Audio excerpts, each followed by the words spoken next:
Okay. Mayor, you're good. No. Mayor, you're good to begin. Okay, well, thank you. Okay, thank you and welcome everyone to City Hall and good to see a lot of people here again. I'm hoping this is a new trend for Hollister with our meetings, lots of public participation there, love it. Okay, so let's start with roll call. Are we doing pledge of allegiance now or during the regular session? You would do it during the regular meeting. Okay, thank you. Okay, so we'll start with roll call. Councilmember Resendez, Here. Councilmember Morales. Here. Councilmember Dianza. Mayor Stevens Here. and Councilmember Pache is not present. Thank you. Thank you. Okay, so we have an item for the special meeting, and just an FYI, we are gonna start the special meeting. We're gonna do the special meeting and then we're gonna end the meeting and then restart, just like a little process information for everybody, so bear with us as we do that. And so our item is 3.1 is a discussion and or direction and or action regarding the 270-day fire service termination notice that was approved by previous city council on June 18th, 2024 to San Benito County and the city of San Juan Bautista. Do you have a started for this one? No, this was requested by mayor to have a special meeting and the staff reports provided by the council. Okay, good.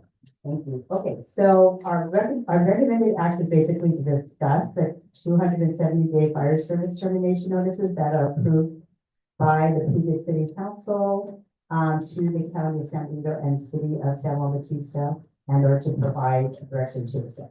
So I'm going to open it up for discussion for our council. Does anybody have a comment? Councilman Resendez? I don't have any questions at this time. I'd like to hear from the public, and then I'm happy to weigh in on that. My agenda, I don't have public comment. Are we doing that now? We would take public comment just for this item, not on regular items. Okay. It depends on the agenda. Okay, yeah, okay, it's not on my agenda. So that's what we're gonna move forward with public comment. Okay, our first speaker is Stephen Hansen, to be followed by Carol Lenore. And Mayor Stevens, at this time, we have 5 speakers for this item. Okay, thank you.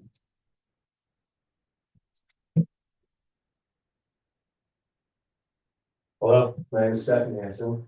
I'm a proud 5th generation resident of this community, and I am now raising my own family here. For over a decade, I've had the privilege of serving as a firefighter for the city of Hollister.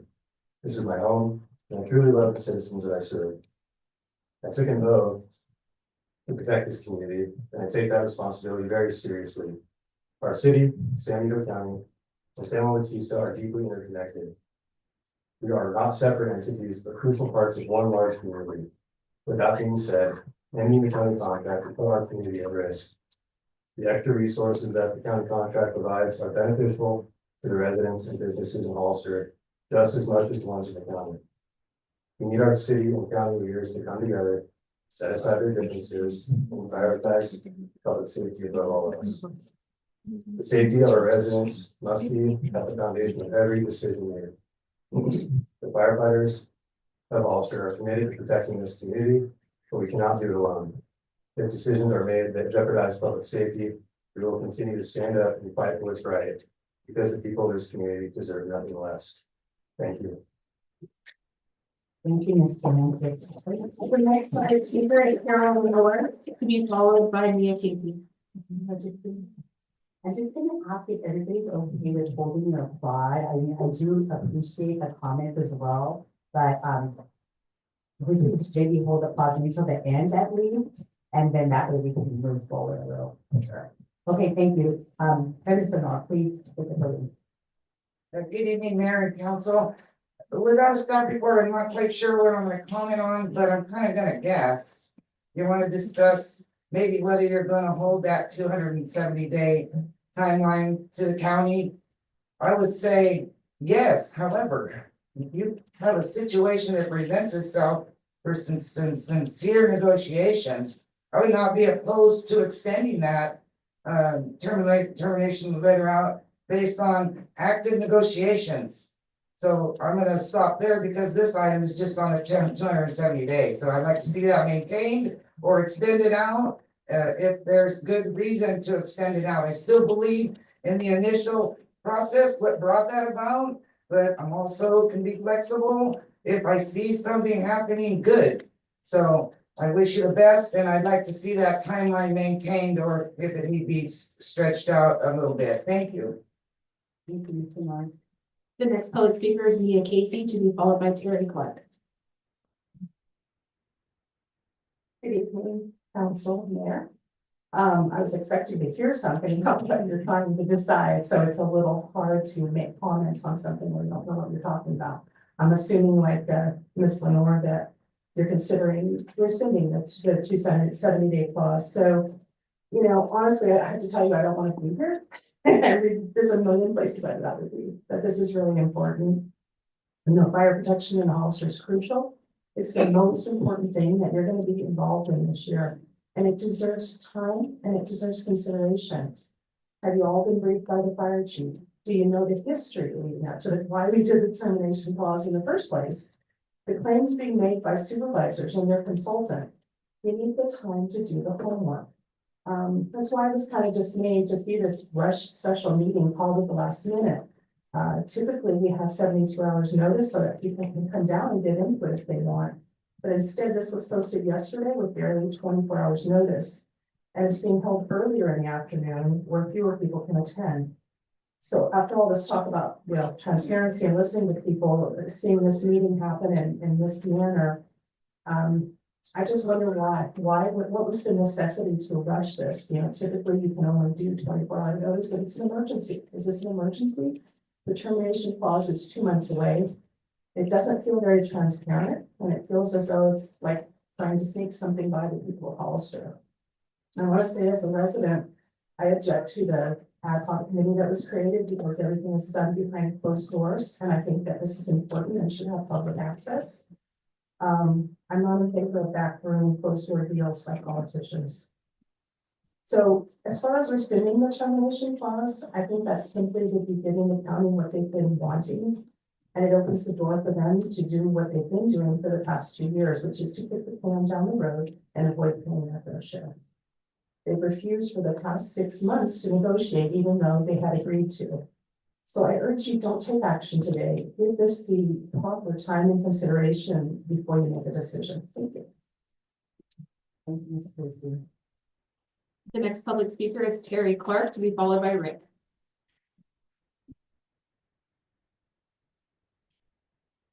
How you doing, City Council? Longtime resident here, I have family here for about 85 years. Started off, I think it's absurd that we're even here talking about these fine guys back here that protect and serve us. I think it's ridiculous and it's time to change it, okay? There should not be any cuts made, period. To the fire, to the cops, to the sheriff department. They should be funded. In fact, give these guys a goddamn raise. That's what they need, okay? Because they're protecting us. And it's a bunch of crap that we're sitting down here talking about this right now. I mean, if you guys make any cuts, all it does is jeopardize the citizens of Hollister, the county, and everything else. And it's, I mean, isn't it an example going on down in LA right now? That's a freaking joke. What's going on down there? And that ought to wake up every damn person in the state of California. Thank God we got somebody that just got inaugurated yesterday that might change all this BS going on in California. But I urge every one of you to stop and think, because we shouldn't be here right now. Give these guys their funding and every damn thing they need and the cops. Thank you. The next public speaker is Rick, to be followed by Joe. My name's Rick Perez. First of all, welcome. How's the fire feel? Anyways, you know, I don't think anybody wants it, there to be any less service for anybody. In fact, I'd like to see increased services. We're not looking, the city is not looking should not be looking to the county to rescue them. That's not what it's about. It's about paying their fair share. I mean, there's other things that are gonna be increased this year too. Have you thought about it? What about the water? There's garbage. What about the speaking? What about electricity? Everything is going up. You know what? $4 million a year, $4 million a year, $10,950 something a day. That's what we get to pay for the county to pay their fair share.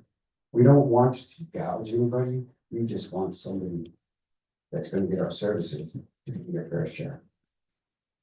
Let's not fight about it. Let's just be responsible. It's like it's part of life. You pay for things.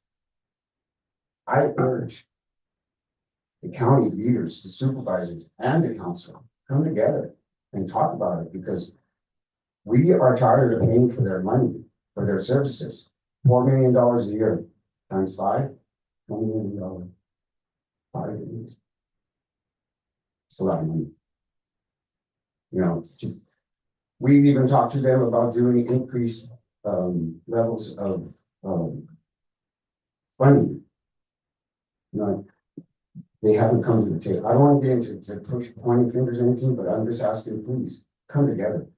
We don't want to pay for their service. We want them to pay for their own. Welcome to the bar.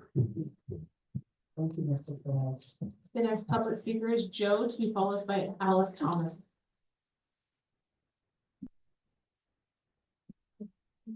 I just want to speak out of the meantime as well. It is a little concerning given obviously the concerns and the massive popularity.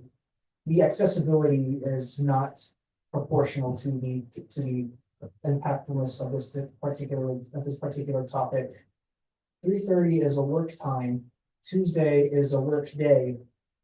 There are commuters out there who are concerned who will not be able to attend this meeting because they're either driving or at work. They'll either crash or they'll get fired. The point is that they can't attend the meetings without risking a greater consequence. And they cannot be here today. So I don't know who set the time, but it's no good. As for the fire, the problem with the fire and the fire department itself, I would say that the problem lies in that we need to consider that the county is, we need to consider the county the county is mostly rural. And as the fire and Palisades and fire has demonstrated to us that it may have once been the case that all the concrete and tarmac and streets, stuff like that, will keep us safe from the fires of the outside. But we cannot depend on that anymore, especially after this winter. By now we should have about 8 inches of rain. We have barely 4. We have half the rain we should be getting. Basic principles here dictate that with less moisture in the ground, it should be evaporative cooling will not be as intense, which means that the heating of the soil will be more intense and will therefore be more likely to draw in hot summers, which will likely increase wind. High pressure ridge out in the Great Basin of Nevada and stuff like that tends to create the seasonal monsoon patterns. And during times which is particularly intense, you can see it in the sky, the clouds moving, and sometimes they build up pretty big and they'll drop thunderbolts. Now, as for the inauguration news yesterday, I don't believe that I don't believe there's any hope from that, contrary to what the one guy said. I want to bring federal politics here, but in 2018, we were left for dead at the campfire. In 2020, we were left for dead again. We should not count like that. It's going to be California and its jurisdictions. That's all we can depend on.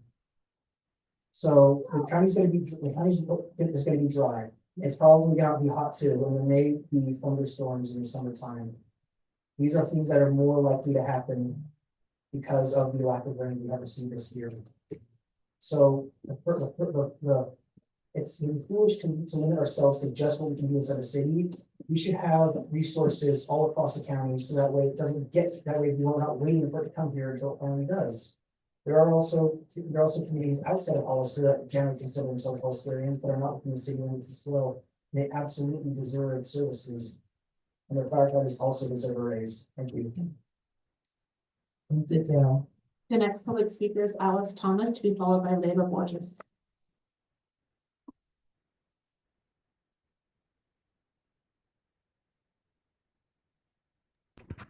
Hello. Yes, we can hear you. Go ahead, please. Okay, great. Good evening, Council, Mayor. My name is Alice Thomas, and I've lived here about 17 years. And I am very proud to say my father was a firefighter. I have the most compassion for firefighters and first responders. They're so important to this community. I think that needs to be taken into consideration. I will tell you a story. My mother-in-law lived with us. She was on hospice care. She had a massive stroke. We did get firefighters here and they were helping us, but the ambulance was an hour away. It was coming from Monterey. I live 5 minutes from the hospital, so we transported her ourselves. Most of the firefighters were pretty distraught about that, but they helped us load my mother-in-law into the car and we took her to the hospital. Unfortunately, she did not make it. These firefighters do things on a daily basis that none of us would want to do. Take, for instance, the 3 kids that we just lost. Would you want to go there and see that? I wouldn't. These guys are heroes. Every single first responder in this city are heroes, and that needs to be taken into consideration. Please, please talk to the county and work this out for the sake of the public. Thank you. The next public speaker is Layla Borges. Good afternoon. My name is Lily Wirtz, and I'm currently a senior at Hollister High School, and I've lived my entire life in Hollister. In August of 2023, I joined the Hollister Fire Sports program, where I, along with other high school students, received first-hand training on what it takes to be a firefighter. In July of 2024, I graduated the program and proudly earned the title of cadet. Next year, I plan to attend the University of Las Vegas to pursue my dream of becoming a firefighter. The Explorers program has been pivotal in my growth, and it wouldn't exist without adequate funding for the fire department. My Fire Explorer cadre and all active firefighters with years of experience have shared their invaluable knowledge and skills with me. Their mentorship has not only fueled my passion for firefighting, but also has also helped me become a better person myself. This program, along with the Hollister Fire, is a vital investment in the youth of our community, preparing us for the career that will always be in existence. Firefighters are extremely important to the safety of our community, not only in San Diego County, but everyone involved. I currently live with my elderly grandma, and over the past few years, there have been 4 separate instances where Hollister firefighters have responded to emergencies at our house. Each time, they've arrived within minutes, preventing further injury in the ground. Their swift action has been nothing short of life-saving. I strongly believe that continued funding for the Hollister City Fire Department is essential. I feel extremely sad for these firefighters who risk their lives every day to keep us safe and are at jeopardy of losing lives. Thank you. Thank you, Ms. Burgess. And those are all the public comments for this item. Always like seeing our youngest members of our public speaking. So thank you so much for that. Thank you to all public comments. I appreciate every single one of them. And so now I'm going to ask members of the they would like to address this issue and have any discussions about this issue. Councilmember Sanders. Thank you, Mayor Stevens, and thank you to everyone that came out here today. I'm with Mayor Stevens. We're 2 for 2. It brings me great joy to see this room filled. I love having discourse and having the public here. So thank you all for coming out here and participating in your local democracy and your local government process. Having said that, every public speaker that came up here, aside from the 3 past elected officials, are on the same page with what I would like to see happen here today. Bad decisions lead to bad consequences. And the ex-mayor Mia Casey and the old council was warned that if she enacted the 270 by your, I believe it was your fire union guy who represents you, that would lead to layoffs. We just heard from another fireman who said that ending the county contract would put the community at risk. I 1,000,000% agree with him. I just heard from a young explorer that is telling us that how vital fire services are here to the community. I agree with you. And Terry, I don't know if you're still here, one of our downtown business owners, 100% agree with you as well. We cannot sacrifice the safety of our community because of bad financial decisions by the ex-mayor, Mia Casey, and council. We just cannot do that. So today, I want to thank Mayor Stevens for bringing this item to the table, because today we're here to fix this issue. We're going to build partnerships with our community. We're going to build partnerships with our county, and we're certainly going to build partnerships with the wonderful firefighters that showed up here today. And how are we going to do that? Well, I'll tell you in just a minute, but I agree with you.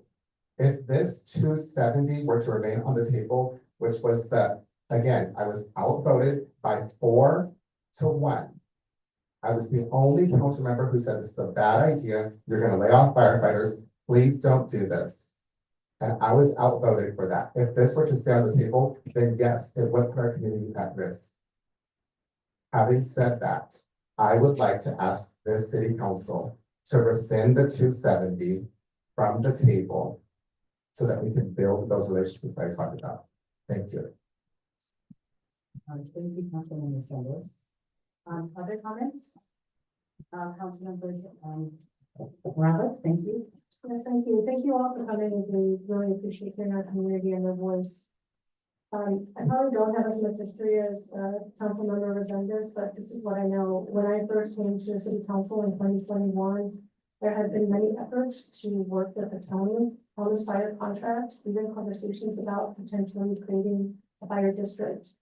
Since then, we created ad hoc committees led by a former mayor, not too elected, who was unable to bring the county to the table, along with then other city council members that were part of ad hoc committees.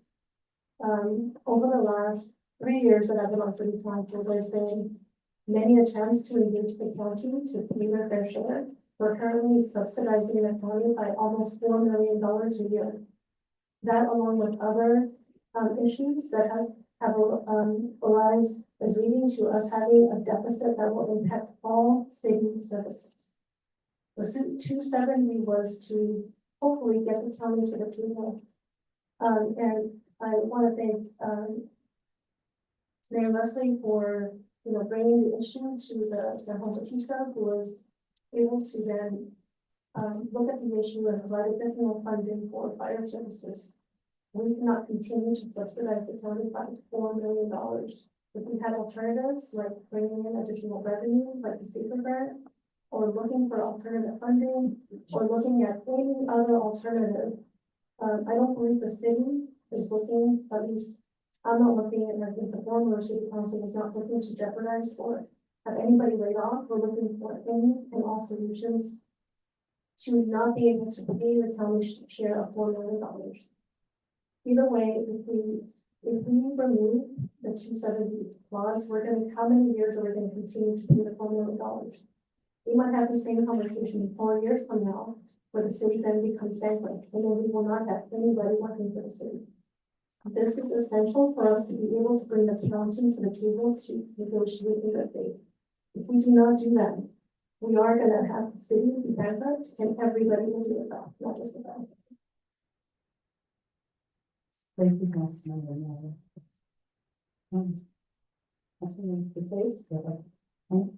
I think that we all can agree that what's going on in the world, especially down in LA, has us realizing how valuable our fire personnel are. Lives are at stake, homes, everything people have built throughout the years. Good governance means that we need to have water in the hydrants, water in the reservoirs. And the last thing that I want to do is reduce services for anybody in the county, in the city, or even San Juan Bautista. This is the place that I come from. These are my friends. Many of you on the force are my friends. I consider you friends. I agree with some of them on the dais. If we don't find ways to make sure that we have all avenues to be able to have a balanced budget, it may come down to me forfeiting my massive paycheck to be up here as well. Heaven forbid that, right? But again, the last thing I want to do is take anyone off of the force. I do have a big thing about fairness. And I wonder if there are other ways that we could potentially save money. But when you get up here, you are thrust with a lot of difficult decisions. None of them seem to have a clear direction. You need to make them with your gut in some cases. I too would like to have a little bit more time to be able to have more conversations with every single stakeholder. When I ran, I said to everybody, I want to listen to the community. In this case, there are so many stakeholders. There are a lot of conversations to have. We definitely need to work with the county and have every available option at our disposal to make sure that we can provide, if that's what they decide, to continue to provide fire services to them and potentially Santa Monica Batista as well. Other decisions need to be, options need to be discussed as well. I've heard that we used to have a reserve corps. I'm just saying, people have told me that. Volunteers used to be part of the mix. We've discussed fire service districts. This, I do feel, is happening a little bit fast. I believe that we can have a little bit more conversation, but we definitely need to work with the county to figure this out. Because the last thing I want to do is have any of these gentlemen or ladies serving on the fire force or even police have headcount reduced. I walk into the police department, there's a sign on the wall that says that we are not fully staffed. Down south, they said that they were not fully staffed, they were not fully funded. Do we want to make the same mistakes? I sure as heck don't. We do know on this side, we got to figure out how to make sure that the city keeps running and things are a little bit more fair. I think if we take the time, we can get it right. And I'm super pumped that everybody is in here. I'm so glad to see this place packed. This is what it's all about, everybody getting involved, because I told the community and I meant it. I want to listen to the people. I'm so proud of us. Go Hollister. Thank you, Councilman. So, okay, so I'll speak to this. So, I appreciate the comments of all of my fellow city council members, as well as everyone who spoke at the podium. Everybody had some very valid comments and opinions, and I believe that the approach that we want to take, and I say we as the city, right, as a representative of the city, is exactly what all of us are speaking to. So if I just reiterate a bit of what Councilmember Morales talked about in terms of historically the relationship between our city councils, previous city councils, not necessarily the most recent one, all of them in recent years, as well as our supervisors. The relationship has not been great. The partnerships have not been great. This is a new city council. We have a new board of supervisors. We will be changing the tone. We will be changing the approach. We've already started having open conversations, not necessarily about fire, but just in general, and building those bridges and mending some fences so that we have a better, more collaborative, more a partnership, a stronger partnership with our county. That is exactly the point that I would like to make today. Whatever it is that we do moving forward, we are already starting on a better footing than I think we've had in other in previous years, because we have already started to build those partnerships. I 100% agree that our services are invaluable, and I've already had some great conversations, and we'll be continuing to have those conversations with some of the gentlemen that are here, and we want them to be our partners as well as we move forward in this. So we will be doing that. We will be building stronger partnerships so that we share in the responsibility and we share in the decision-making as we move forward on the contract. The 270 timeline um, sets, I think, the wrong tone as we move forward. If we're taking a step forward and asking for positive, open, collaborative partnerships and discussion as we move forward on this difficult conversation about some very important concerns, especially around paying their fair share and making sure that we can cover all city costs, as other council members have talked about. The only way to do that is to step forward in good faith with some strong partnerships. So this is a new city council.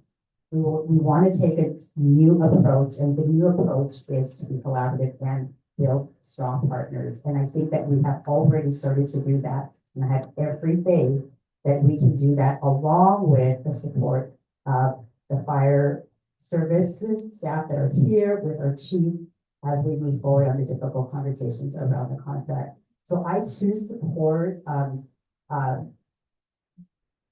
rescinding the 270 clause because it puts us, I think, moving forward on the wrong foot as we move forward with conversations with our county.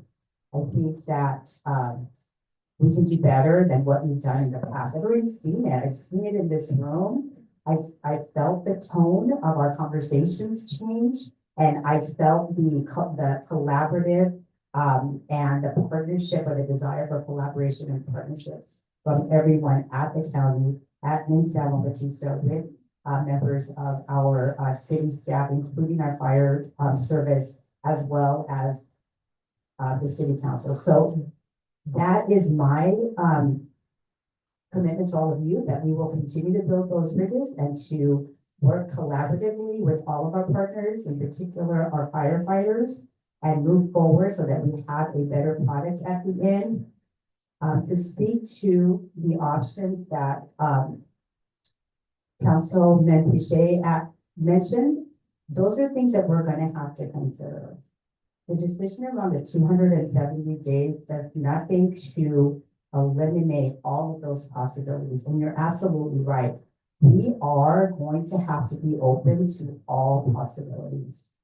We cannot be married to one model of providing services in this city, because the reality is that, as other members have said, we can't afford it.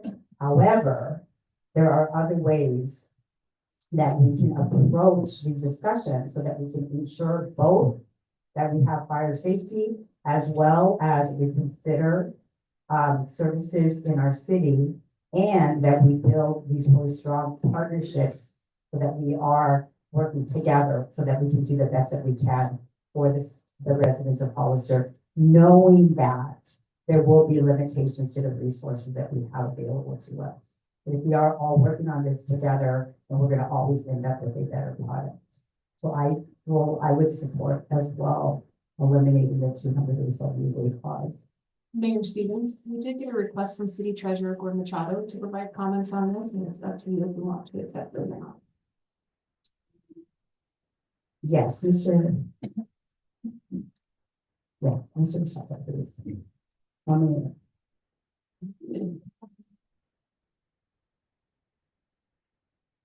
Good evening, or afternoon, I'm sorry. As a city treasurer, in the contract we negotiated with the county, and the county has exceeded the dollar figure. Therefore, the contract is a little bit out of whack. My concern is the city treasurer representing the taxpayer of the community.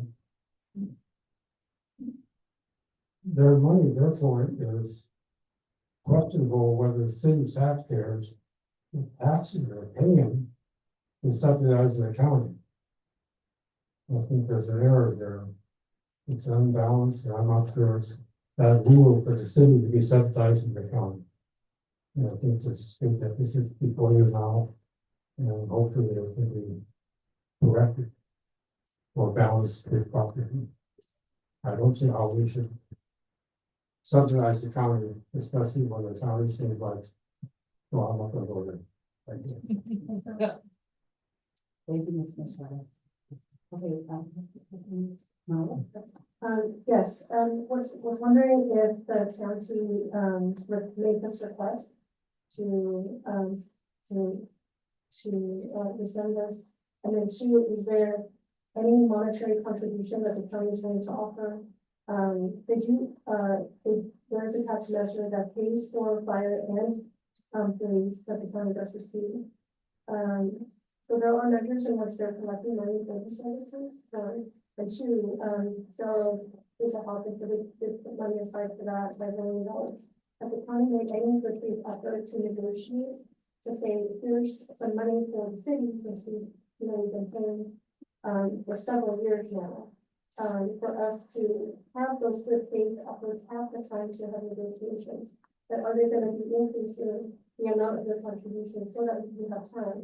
I think the issue is there isn't an absolute in terms of how long it's gonna take, how long it's gonna take to build relationships, how long it's gonna take for you to meet with folks. I mean, it took, a year or something, really, when we dive into all the issues. Our city just doesn't have the time or the money to be able to carry the weight of the county for a long period of time. So is there a time limit? Is there gonna be good faith effort from the county? Or are they gonna say, we put money in a trust so that depending on when negotiations happen, the city doesn't continue to lose money and further impacts our budget and services to our city. Mayor Stevens. sure, Councilman, I'm just gonna make one quick comment and then I'll take it up to you. So the county did not request this, I brought this forward, so the staff with us, and, there has been some good faith preliminary discussions, but no specific dollar amount. However, there is a desire to work on this, and there is an understanding at the county level that there needs to be a better balance in the way that they're paying for services as well as the way that the services are provided. I wanted to see the city, if you're thinking about moving forward in this way, for us to consider having some good faith effort and having a trust, having money be put into a separate account, so that as we're moving forward, there is money available for us to be compensated. If we do reach it, hopefully we do, and it's timely, then at least we will be compensated for the time that we've been paying the money for services. Great, thanks for those comments. Councilman Sanders? Thank you. So just for time's sake, I think that these are all excellent points. We can give an update during our informational on the next agenda about what happened with the ad hoc, but I'm prepared to make a motion to direct staff regarding the 270 fire service termination notice to rescind, to bring back, to take back, to save these firefighters' jobs, to take back the 270 fire service termination notice that was approved by the previous ex-mayor Mia Casey and city council on June 18, 2024, to San Benito County, our partners, and to the city of San Juan Bautista, to continue a partnership with the firefighters. That is my motion, and I would like somebody to second that if it's at the appropriate time. Thank you. I'll second. I'd like to have a further amendment. There's a first and a second.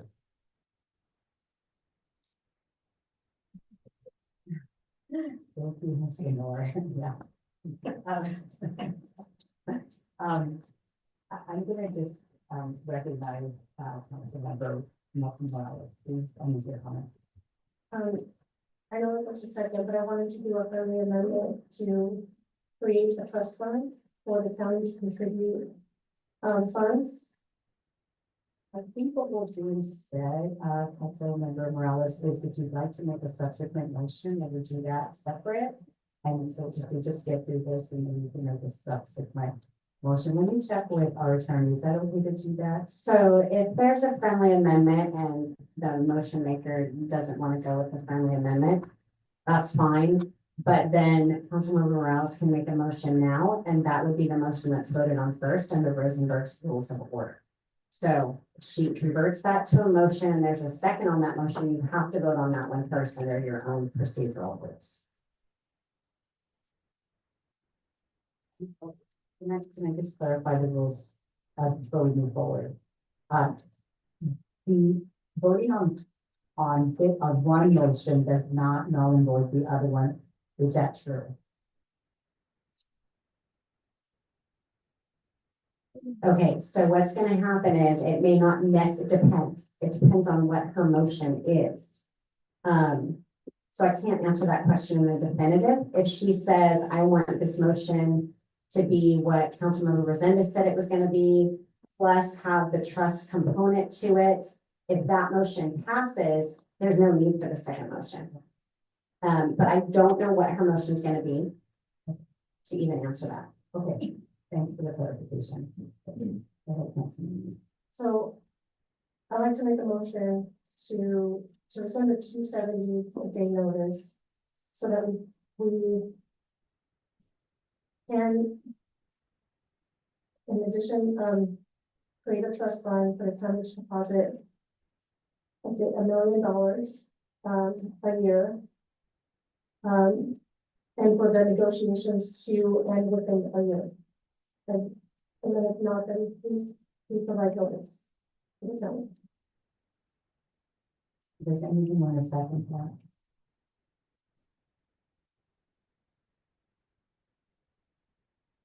Okay, not for a second. So we're gonna go with the first motion and we have a second on that, so we will go ahead and vote on that one. So can we vote on, Councilmember Resendez, can you repeat your motion, please?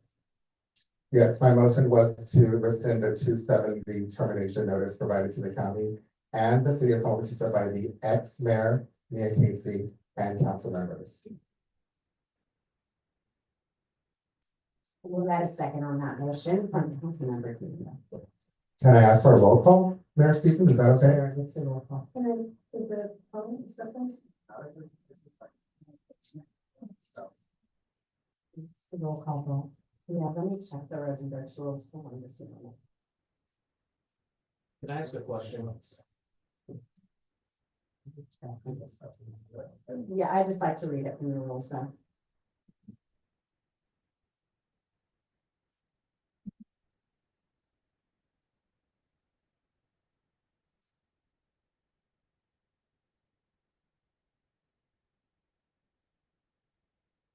Yeah, so following, you made sure the motion was clear. Now you can invite discussion on the motion by the body. If there's no desired discussion, we can go ahead and vote. Okay. I'll recognize Councilmember Morales. So I just want to clarify that the thing that 270 notice doesn't mean that firefighters are not going to be laid off. It means that most likely they will get laid off. By having some firm deadlines for the county to come forward and negotiate in good faith does save firefighters. And I want to be very clear, we are taking money from our savings account every single quarter, and we are going to deplete everything so that we will not even have any money and we will absolutely be bankrupt. By not having a contingency fund and not having timelines to complete negotiations, this could take anywhere from a year to 10 years. We don't know. Like I said, since I've been on council, the city council has been attempting to negotiate with the county for at least 3 years before we provided notice. By going this route, there are no safeguards, so negotiations can take forever. So I just want to make sure that people understand what this motion is and the impact that it will have on the city and our firefighters. Thank you, Councilmember Morales. Councilmember Fisher. Okay, I just want to make sure that we're all clear. We're running up against a deadline. And we need to have a negotiation and a contract. We're talking by 3/15, right? We've been attempting to negotiate with the county, who's been getting a pretty good deal, right? They're getting a pretty good deal. By some estimates, $10,000 a day, or some incredible monies. If you don't come through with good contract, we will literally have no way for Dave to be able to have some way of balancing the budget. We will have a huge fire force that is only going to be serving the city. Am I understanding this correctly? I'll just say this. I'm gonna do what I said earlier. We have new leadership throughout the county and the city. There's a very strong commitment by both bodies to move this forward quickly and in a positive direction that includes all options on the table. And that is the reason why I support this motion.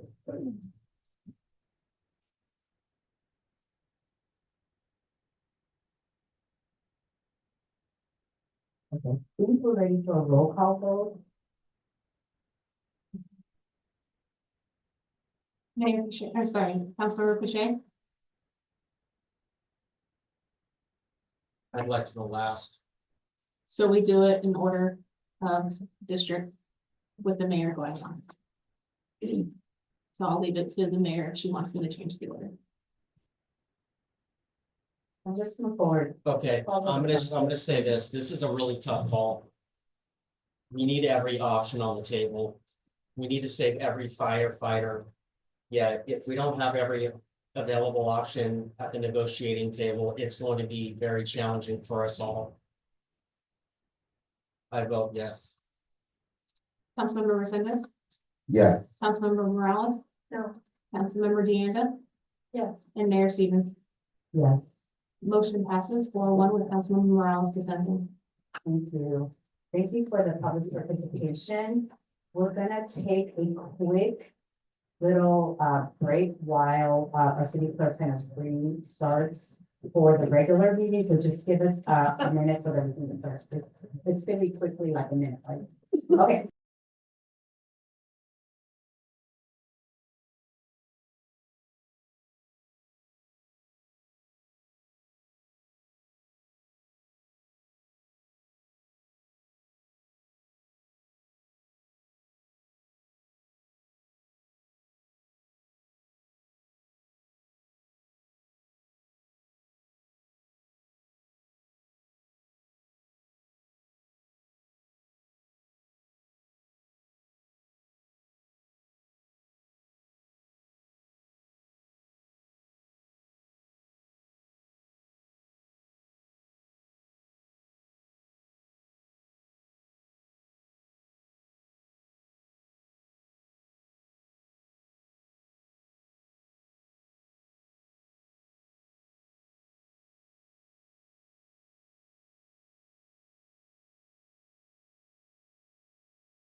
Regular agenda.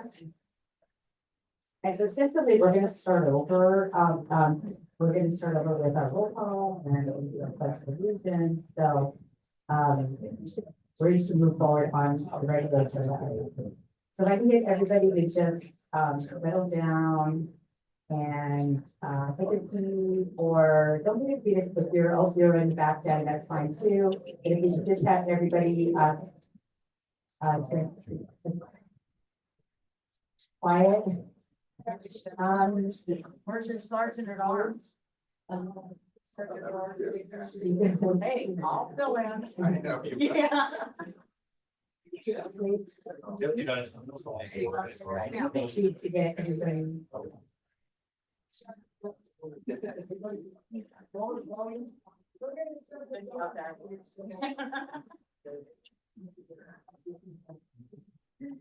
Okay, sounds like, okay, thank you for looking at that, I appreciate it. Okay, so we're gonna get started again, so let's get started with, so we're calling this meeting to order, and then we're gonna do roll call. And Mayor Stevens, I do want to note that this is the regular joint meeting of the Hollister City Council and the successor agency to the Hollister Redevelopment Agency. Since we do have a redevelopment agency item on the agenda. Okay, great. I'll go ahead and call roll. Councilmember Pache, Present. Councilmember Resendez, Here. Councilmember Morales, Councilmember Deanda, and Mayor Stevens. Here, Thank you.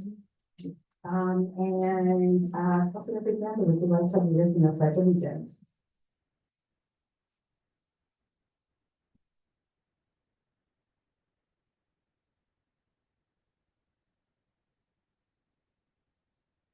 The flag of the United States of America, to the republic which stands, one nation, under God, indivisible, with liberty and justice for all.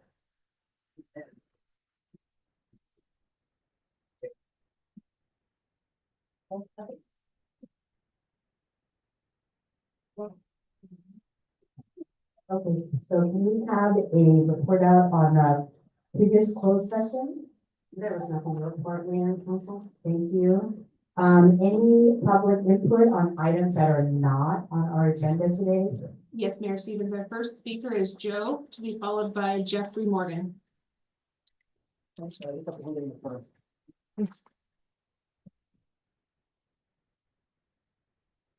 was saying earlier,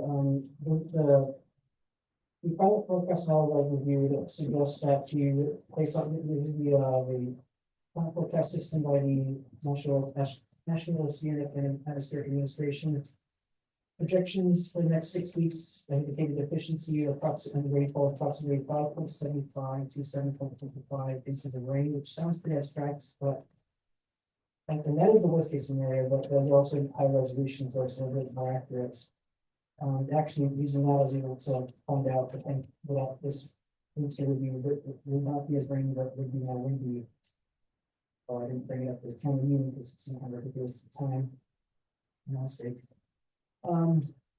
Anyways, according to the 10-year average provided by the San County Water District, we should have about 11.30 inches of rain by now, or sorry, by March 1st. We are based on the climate forecast system looking at between 4.05 and 5.55 inches, which gives us a lower boundary on terms of how much rainfall we can expect.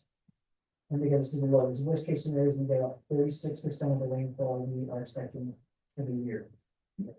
Best case scenario is about 77%. Which is 9.72 inches of rain by May, should be 12.47 inches of rain. So we go 3 inches, roughly 3 inches of rain shy, or we could be as high as 7.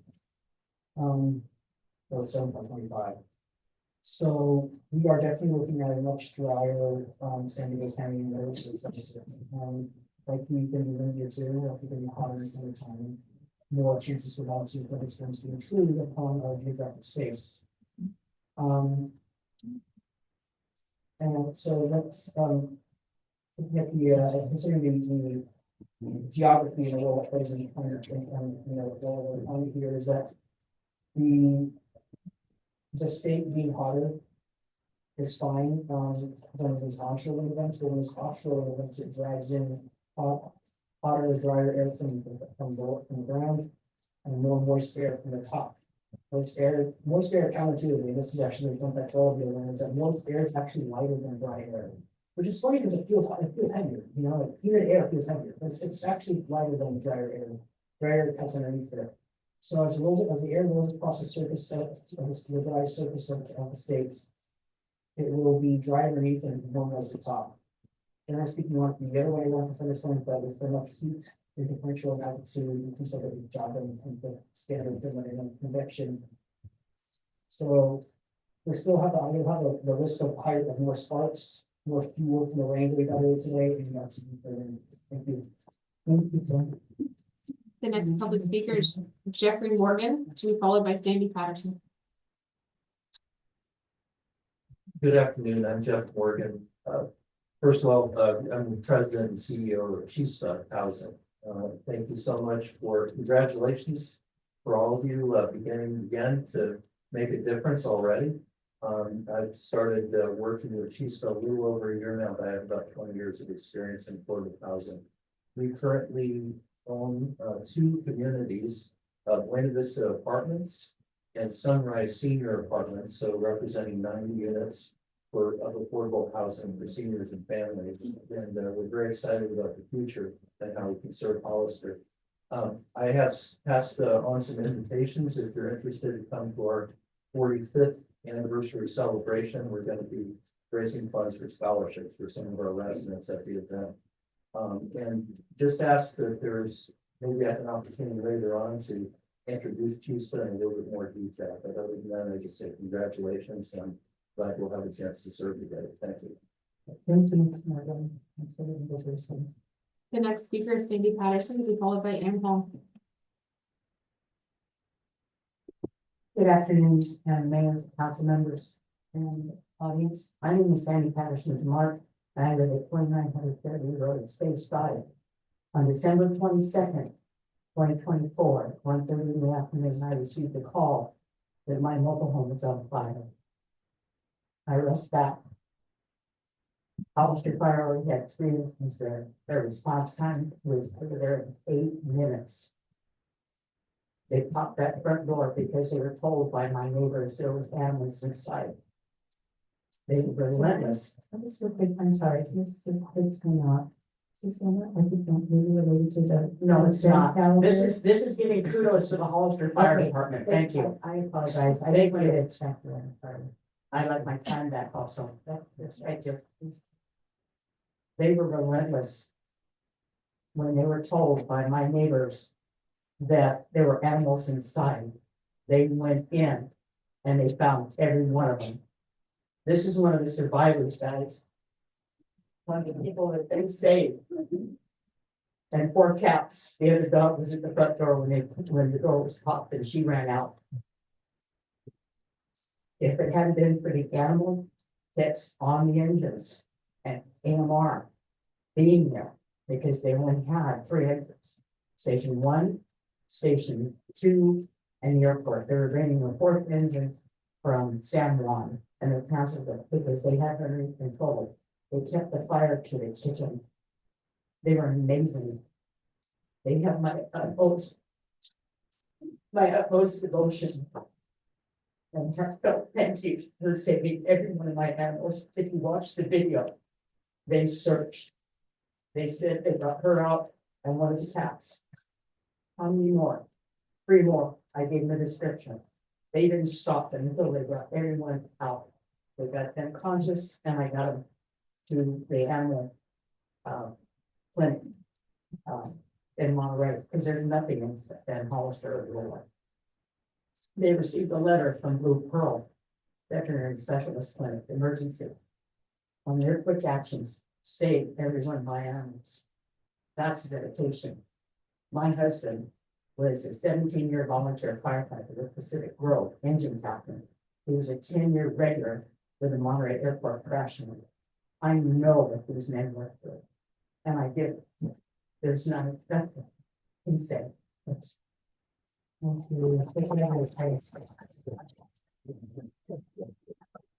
The next public speaker is Ann Hall, to be followed by Carl D. Lee and Ireland.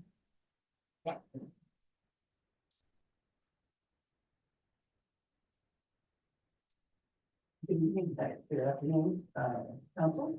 My name is Ann Hall, and I do occasionally come to the city council because of work, which is probably what most of you know me. But I'm here today to speak on behalf of myself and the San Diego State Company, which is our local community here. I have been on the board for a while, but the community here, the organization has been here since 1999. We provide opportunities for kids and adults to participate in theater and do their practices. And we're very excited because we have recently released property downtown, 549 San Diego Street, which depending on how long you've been here, it's either the old high outlets or the old penny line. And we would like to turn that into a performance space and part of helping downtown, someplace to go in the evening with restaurants and things like that. So we're really excited. There's going to be some long-term changes we have to make to the building. There's also some short-term things we want to do in the interim to keep us bringing in income so we can afford to do some of the long-term so we have. But I just wanted to let you know that this is a big change for us. It's something we have going on, something we're very excited about, something I'm sure we will be talking to the city about over time. And we're really looking forward to being able to have a home and provide that performance for meaningful for kids and adults in the city of Hollister. Thank you. The next speaker is Carl D. Leonardo, to be followed by John Roble.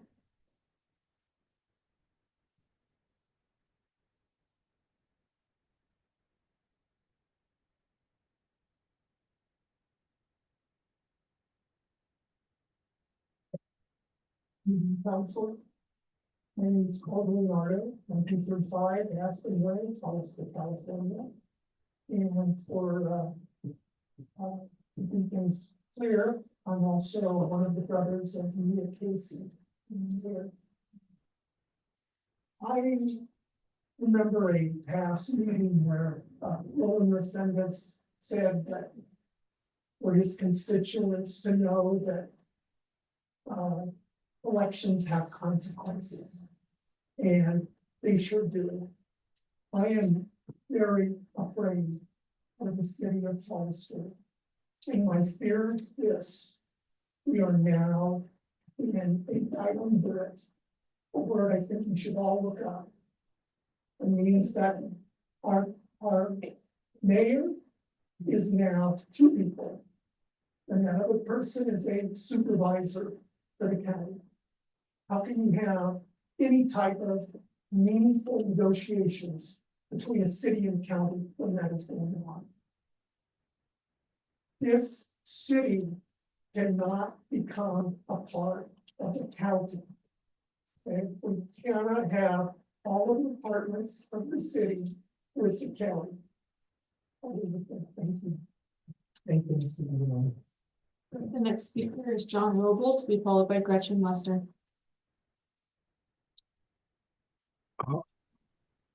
Good afternoon. My name is John Roble, and I live in the city of Hollister. My topic today is the 250th anniversary of the signing of the Declaration of Independence in 2026. The national celebration, known as America 250, will be led by the United States Semi-Quincentennial Commission and will be the largest, most inclusive anniversary observance in the country's history.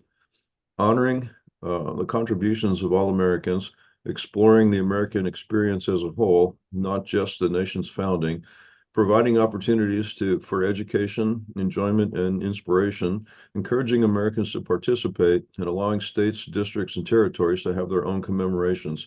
Some ways the celebration will take place include Indiana State is exploring its role in the nation's history from the Revolutionary period to the present. National Park Service providing opportunities to celebrate and contemplate the meaning of the Declaration of Independence. Iowa hosting a World's Fair level celebration. Pittsburgh, Pennsylvania will have a freedom train, musical celebrations, a fireworks display, and a parade. In California, Brandon Richards, a spokesperson for Governor Newsom, said the newly formed Office of Service and Community Engagement is working with the state library to coordinate activities throughout the state related to the semi-quincentennial. The American 250.org Incorporated is a nonprofit organization that supports the U.S. Semi-Quincentennial Commission. On July 4th, 2026, our nation will commemorate and celebrate its 250th anniversary of the signing of the Declaration of Independence.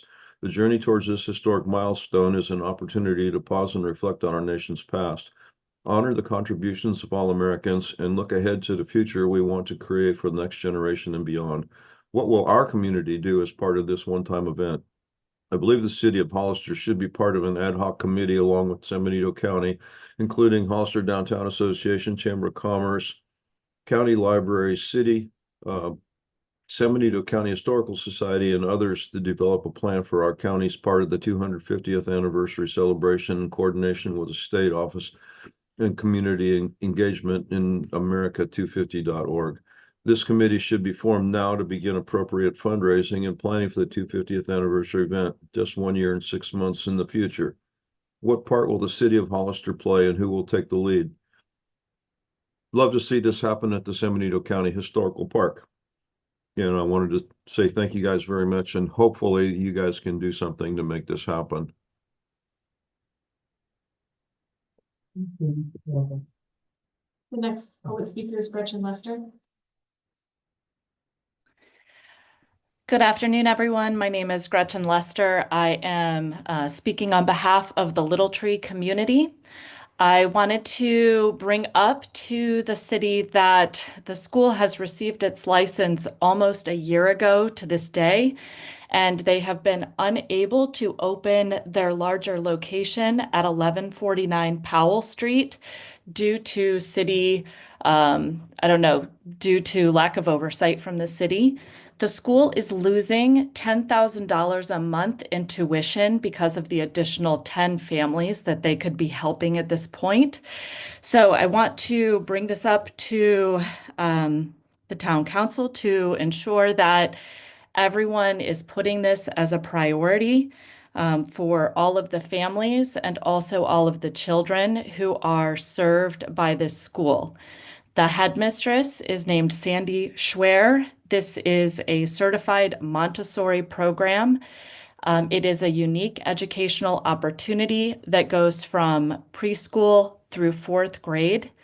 My son has been through this program and is currently thriving at AAA, the Accelerated Achievement Academy, now that he's in 5th grade.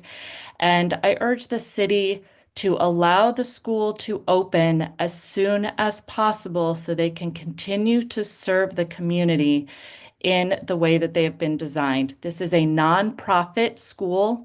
The teachers have all taken salary cuts to be able to deal with the $10,000 every month that they are not bringing in. And this is creating a real financial hardship for the school, for the teachers, and for all the people involved. If you could, please, again, put this as a major priority for the council to get the school open as soon as possible. I know the families that are on the waiting list would be so appreciative. I want to thank you very much, and I cede my time back. Mayor Stevens, those are all the public comments. Okay, thank you. Thank you, everyone who spoke. We're going to just move forward with our agenda.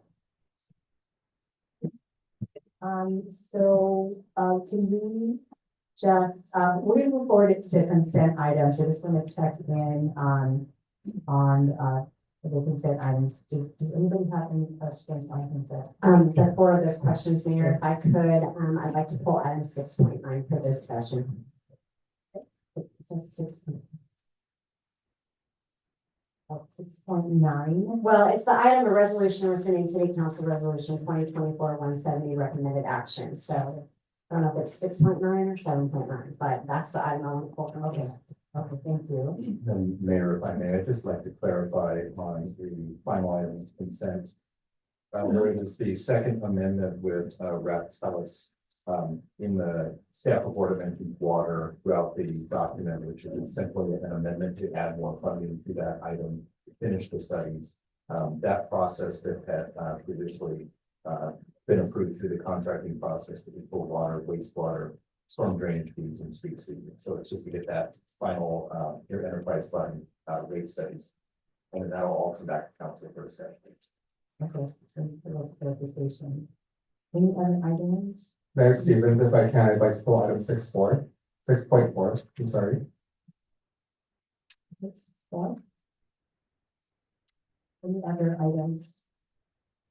Okay, so with the exception of item 6.4, 6.9, can we have a motion on the consent? Motion for the consent item. Second items. I'll second. Alter. All in favor? Aye. Did we take public comment down? There are no public comments for any of the consent items except for item 6.9. Thank you. Okay, so let's start with 6.4. Great, so item 6.4, this is the ag preservation program. And so This item was brought forward to the council on December 3rd, where it was introduced. There was a public hearing held, and that program was adopted. A second reading it was approved. There's a requirement of a second reading and an adoption. What that process typically is you have the public hearing on the first reading, then it comes back under consent, and the council then votes on it. If approved within, then 30 days later it becomes active. And so I do have David Early from Placeworks who had worked on this item along with our team. And so he is available on Zoom if the council has any questions. So this was an item that was discussed on December 3rd. Okay, thank you. Any questions or comments? Councilmember Sanders? Thank you, Mayor Stevens. Mr. Early, if you can hear me. I would like for you just to refresh my memory and the new mayor and the new council members. This ordinance is to preserve agricultural land. And can you just give us a brief description of what it was and what it transpired under the ex-mayor and the ex-city council members? Sure, I'm happy to do that. Can someone just confirm that you can hear me? Great. Okay. Yes, and so I'm David Early. I'm the principal in charge of Placeworks work as consultants to the city of Hollister on your general plan, your climate action plan, as well as the agricultural preservation ordinance, the inclusionary housing ordinance, and environmental impact report that covers most of those documents. And Councilmember Resendez has asked specifically that I give a little bit of background about this agricultural preservation ordinance. The ordinance is called out as an action to be implemented in the new general plan, and the council did direct that we move forward with that item as quickly as possible. And so we did so at roughly the same time as the general plan itself. The ordinance is intended to require that anytime agricultural land within the city is developed for a non-agricultural or urban use, that the developer would be required to acquire and dedicate in perpetuity the development rights on an amount of land to in some way correspond or offset the amount of development that's occurring. The original ordinance was drafted to require that 2 acres of land be put aside for every 1 acre that's being developed, so a 2-to-1 ratio. The council did direct before we got to adoption that would be changed from 2-to-1 down to 1-to-1. So the current ordinance that's before you does say that there would be dedication of land to offset development at a rate of 1 acre, a 1-to-1 ratio. And I think, Councilmember, feel free to follow up with any follow-up questions, but I think that answers your original question. Thank you, it does. So let me just run this back one more time. So anytime a developer comes and builds here over our agricultural land, they were required, or that was the ordinance that came to originally, to preserve agricultural land somewhere else from a 2 acre to every 1 acre that they built over. Is that not correct? Yeah, that it is. I think you kind of changed your language there. That has never existed before, but that was the proposal in the previous draft. The ex-mayor Stevens decided to, the ex-mayor Casey, decided to give the developers a break on preserving agricultural land from 2 acres per every 1 that they build over, and just have them do 1 acre for every 1 acre that they build over in agricultural land. Yes, I believe that was actually on a 4-1 vote. So it was not only the mayor, but the mayor was one of the 4 council members who voted in favor of that change. I'm gonna assume that I was the one that voted against it. I believe you were. All right. Yeah, so I cannot support that. So having heard my concerns, what do you think is the best way to move forward? I'd like to see it go to a 2-to-1 ratio. So if that's the will of the rest of the council, we can bring it back for a 3rd reading and have it reflect a 2-to-1 ratio. That's a pretty significant change to this, so I recommend it come back for a 3rd reading. but you need a majority of the council members to support that. And I'm prepared to make that motion if there's no other comments from my colleagues. Thank you. Sorry for that. Other comments, Councilmember Morales? That was a long process. Can you remind us why we went to 1-1? Was it because there wasn't agriculture? Land to do the two? I don't remember the reasoning, but I do remember it was a 4-year process. So can you refresh our memory, please? Is that a question for me? Yes. Okay, I can't really tell you why. I believe, council member, if I understand who's speaking, I think you were one of the 4 who voted to make the change, and I certainly can't speak for any of you who did so. It was my understanding that you did hear from significant number of potential developers, landowners, and farmers who stated that they felt like this was a strong burden on them, that they did not feel it was fair or economically justifiable. And the council majority at that time went along with it. But again, I want to say very clearly, I don't know what the motivations were of the 4 council members. I'm really only guessing. I think for it to be, for the new council members to have effective candidates advantage during process would be beneficial for that information to come forward. So there were several town hall meetings, listening sessions, a lot of public comment, and I do remember that was because it was such a burden to our farmers. Also availability. Was there a lot of factors that led up to that decision? I'm having a little trouble understanding some of the words you're saying due to the audio, but I think the answer to part of what you said is that there were significant public meetings about this ordinance, and there was a variety of input. And my recollection is actually that the large majority of the input was in favor of a 2-to-1 ratio, and that came from a broad spectrum of the public. There were, of course, people with financial interests who preferred to see a lower ratio in order to make their projects more feasible and perhaps to allow for additional profit from their projects, or to make, in the end, it might make housing prices marginally lower if they don't have to pass along the cost of that 2-to-1 ratio. That said, it is my recollection that in the public process that was held, we had many more people in favor of 2-to-1 than 1-to-1. And I apologize if that doesn't directly answer your question. Again, I didn't hear everything you said. No, that was my question was the process and the summary of the outcome of the various town hall meetings and public comments. So thank you for that question. Well, thank you, Councilor Morales. Other comments or questions, Councilmember? So after reading the document, it's. Councilmember Pache, I hate to interrupt. You make sure that you speak really clearly in the microphone so Mr. Early can hear you. Like I'm yelling. You know, as I read through the document, you know, it just reminds me of how sacred our land is. It's green. Can you hear me? I can hear and understand, Like yes. I'm yelling at this. This land is your land, this land is my land, this land was made for you and me. We have some pristine farmland in this area. And we all gotta eat, right? And it just makes me think about how important it is to kind of celebrate the fact that we've got some great farmland. This is talking about, it's in the upper 80th percentile. These lands are graded for pH and soil quality, slope, and it goes from 0 to 100. Our lands in this area are between 80 and 100.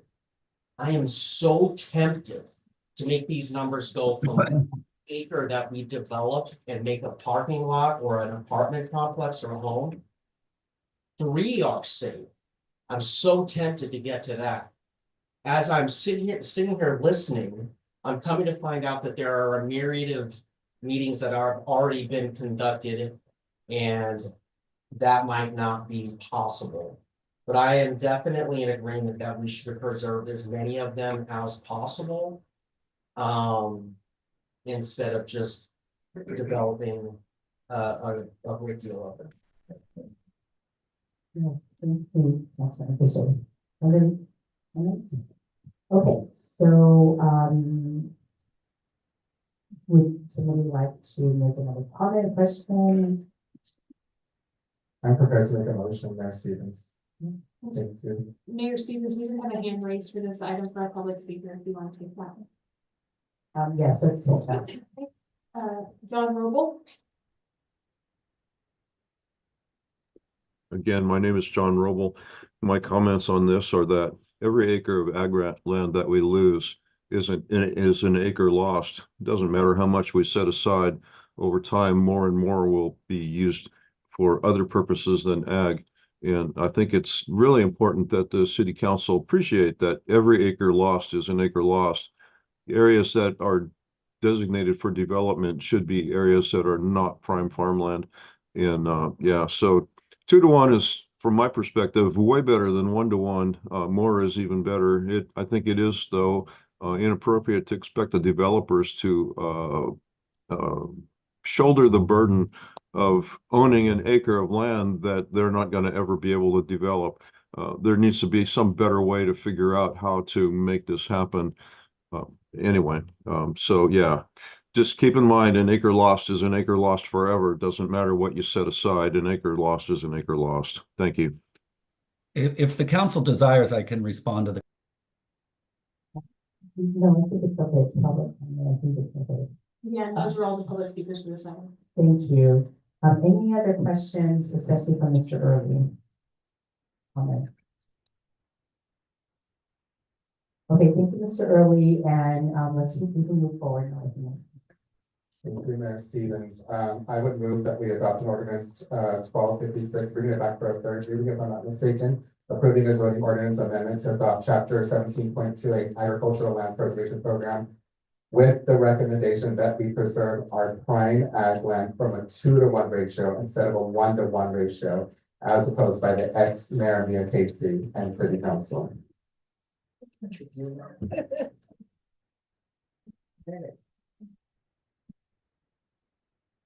Second. I have a question. Is there any way that we could bring it up to like a 2.5? Well, I make a motion that we bring it to everyone that we develop, that we bring it up Okay, to a so 2.5. Council, we have a motion already, so either can.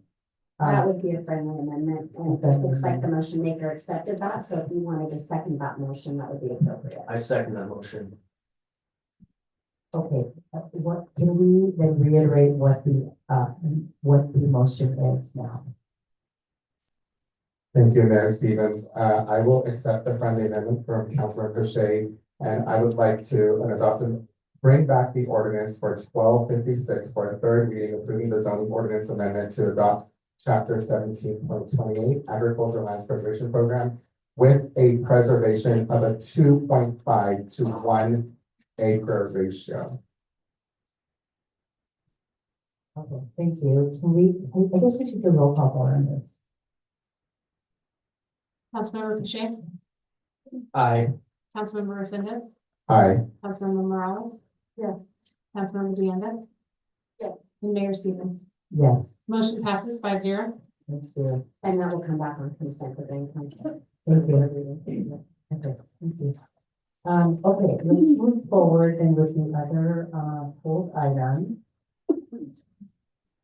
And that is, 6.9, resolution descending in city council resolution number 2024-170. Recommended action, adopt the proposed resolution rescinding resolution 2024-170 dated October 15, 2024, and reaffirming the city's commitment to sustainable public safety services and fiscal responsibility. Thank you, Mayor and Council. So that is the item before you tonight, is this proposed resolution to rescind the resolution 2024-170 on October 15, 2024. The City Council adopted this resolution, which included specific commitments regarding fire department staffing in the event of termination of fire service agreements with the county of San Benito and the city of San Juan Bautista. The resolution being presented for council's consideration this evening would rescind this prior action while addressing several critical governance and fiscal matters facing the city. The city is currently operating without completed up-to-date financial audits, creating uncertainty regarding its precise fiscal position. This situation necessitates maintaining maximum flexibility in administrative decision-making to ensure the city can respond effectively to evolving fiscal circumstances while continuing to provide essential services to the community.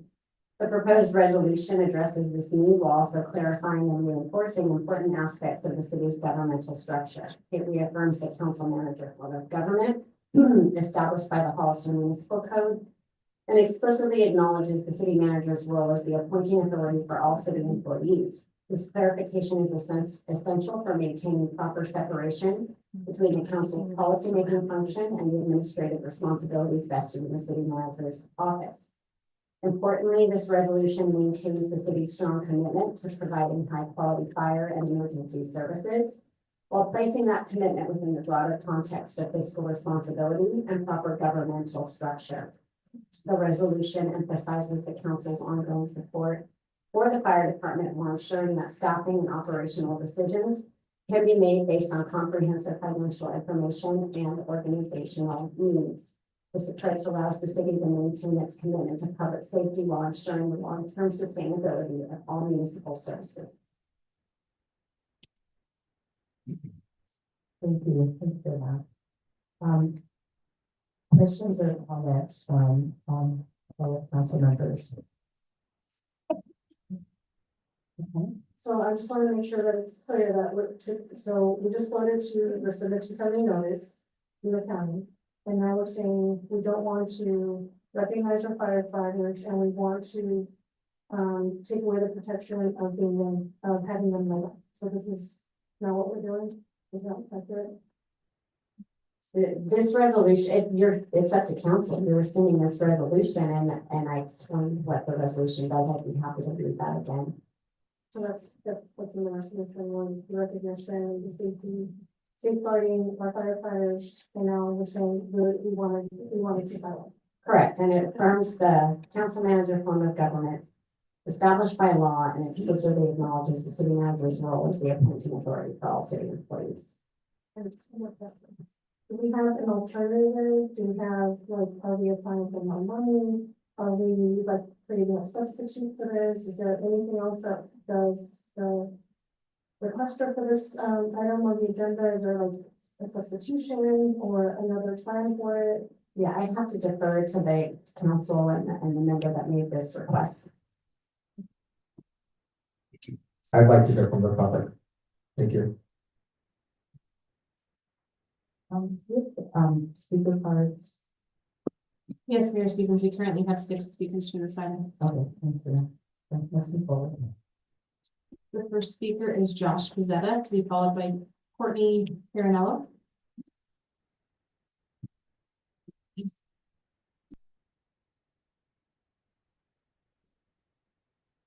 Good evening, Mayor, and members of the council. My name is Josh Pizzetta, and I stand before you as the president of the Hollister Firefighters Union, representing the courageous men and women who serve the city with dedication and professionalism. I'm here to address the proposed rescinding of this resolution. The resolution recognized the exceptional contributions of the Hollister Fire Department and included a critical commitment. This commitment was, in quote, ensuring that all staffing levels would not be reduced below existing allocations, even in the face of potential changes to fire agreements. First and foremost, I'd like to acknowledge that we understand the challenges you face as stewards of the city's finances.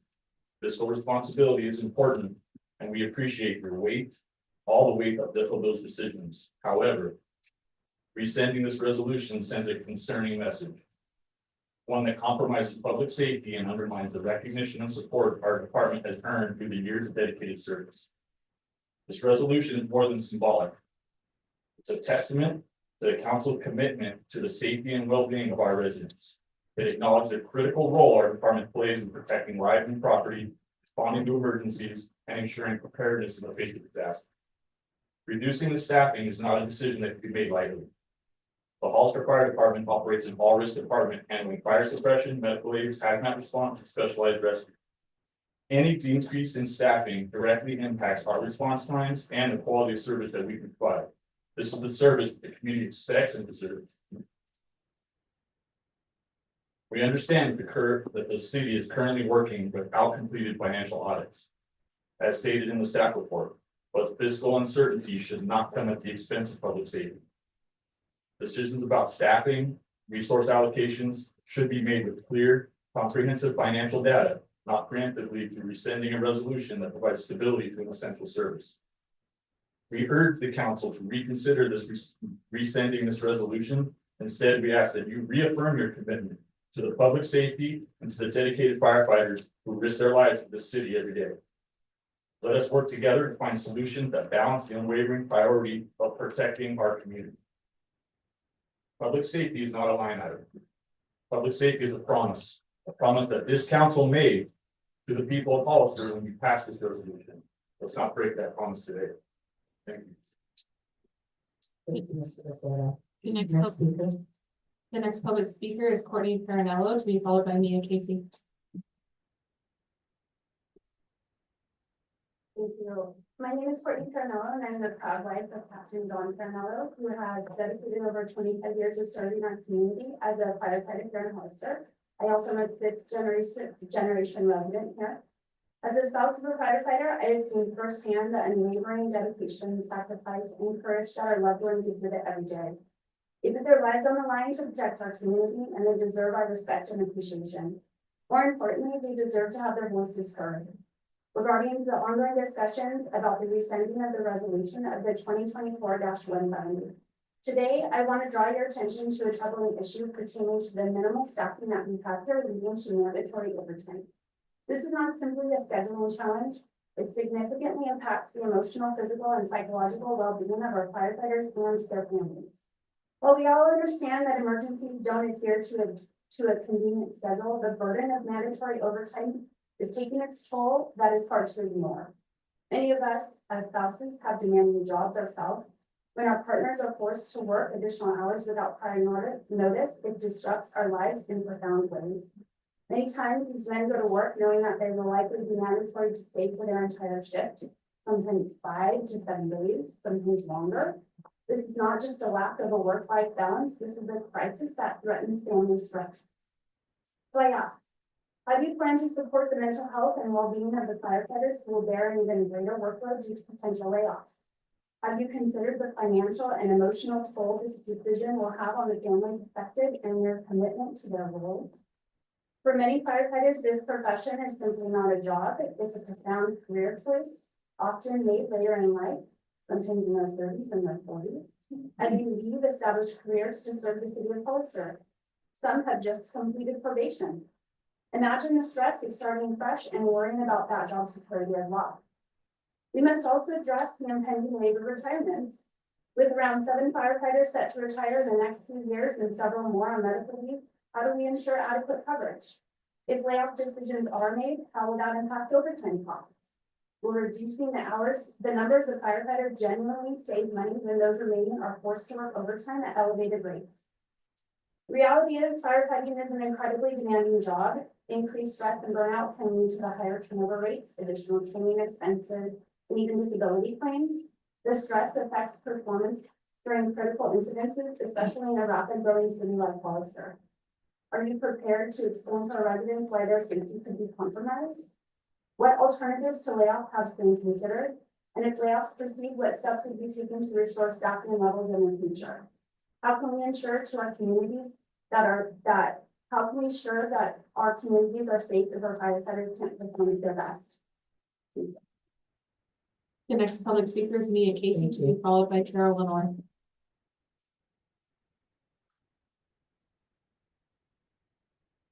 You know, I feel almost like every time my name is mentioned, I ought to take a drink, but I won't be able to stand here, would I?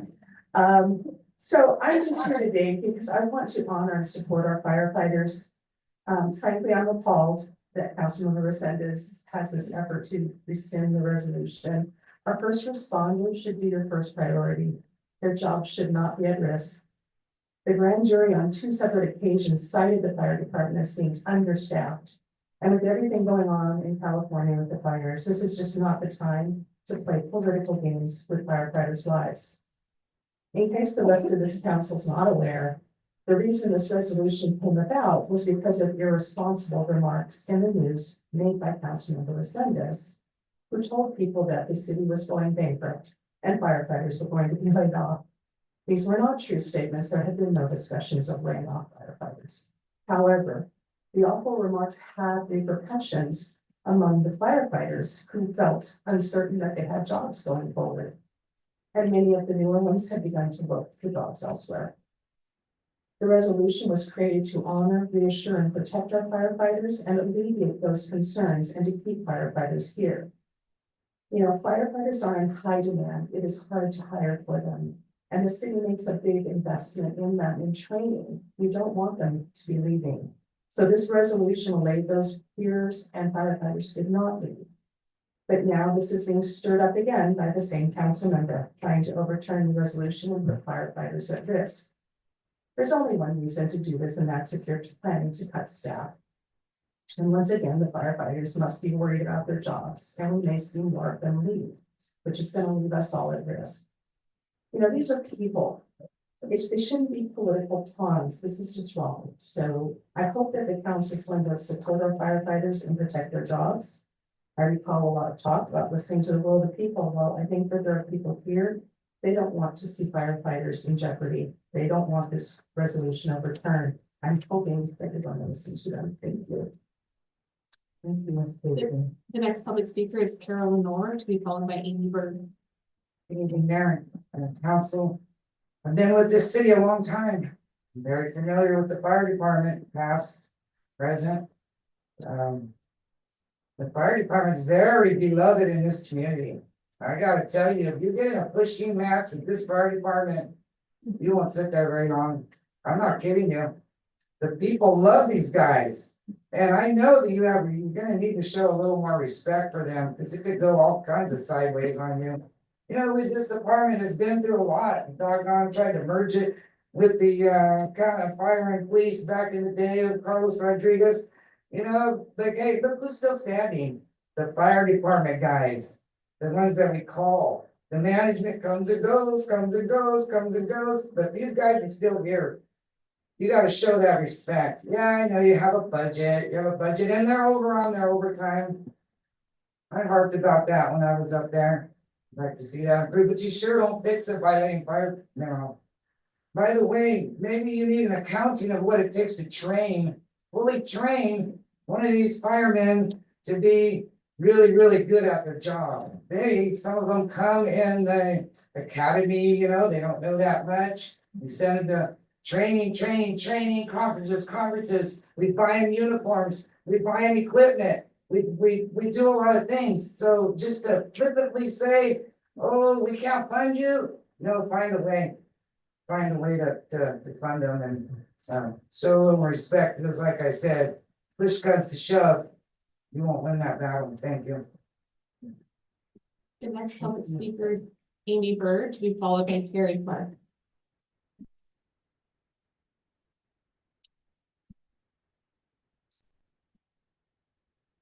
Good afternoon, my name is Amy Bird, and husband Josh Bird has proudly served the Hollister Firefighters Association for almost 6 years.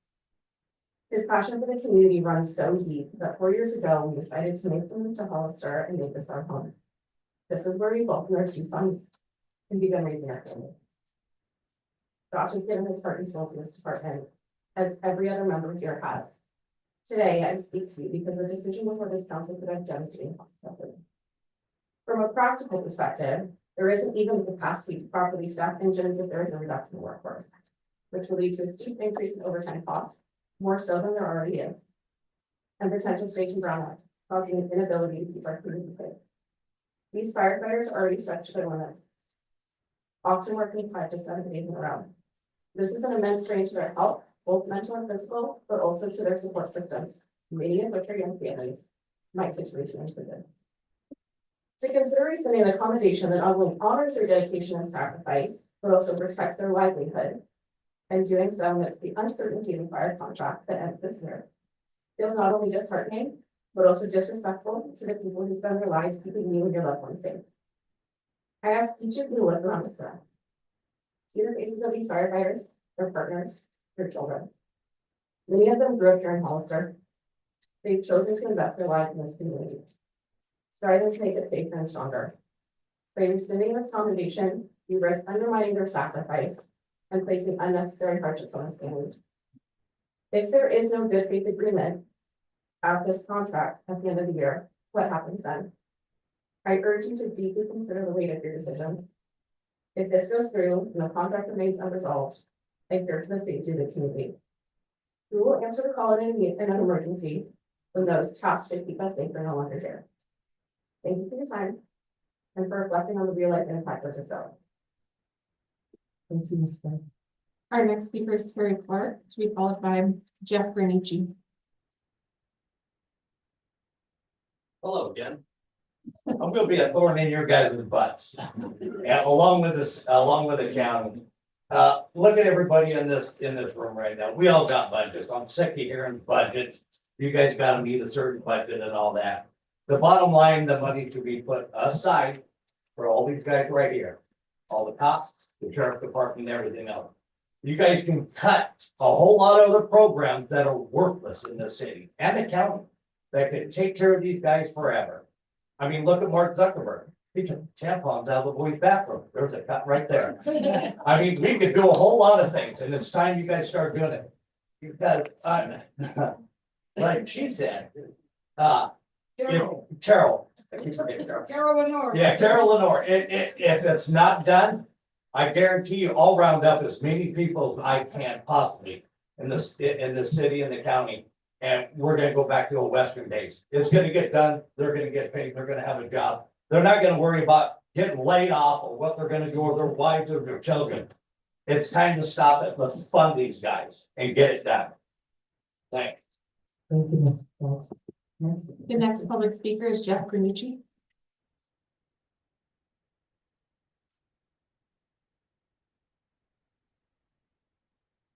Maybe not, but my name is Jeff Panucci. I'm a retired 30-year firefighter for the city of Hollister. When I started this job, there would be as little as 2 people on an engine.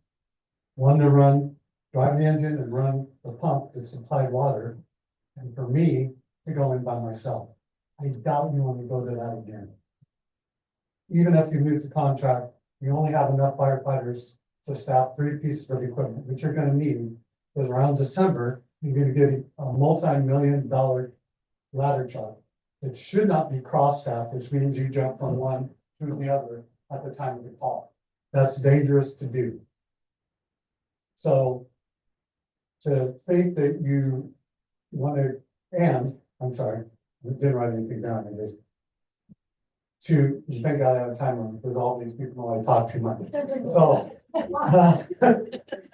So you'll have the 3 pieces of equipment with just enough people to have a staff, and a few of the pieces of equipment on certain days will have an extra person. That will save you on overtime. Myself, I've retired. There's a couple other people that have retired. There are people that are going to retire within a year. If you start cutting jobs, these people will be staying at work instead of every other day, and then days off, they'll be staying, as one of the speakers said, anywhere from 3 to 7 days. And that's not good. That's not good for the public. We can make more mistakes when we're that tired, and it's definitely not safe for us. It makes it more dangerous for us. Okay? I don't think you want to put anybody's life on the line. Public first, and then obviously us. Because as a captain, my job every morning was to make sure my crew went home tomorrow morning. And anything that you folks can do to make sure that happens, that's not just a promise, that's an obligation, and it should be taken very seriously. Thank you very much. Our next speaker is Amanda Vaughn. Thank you.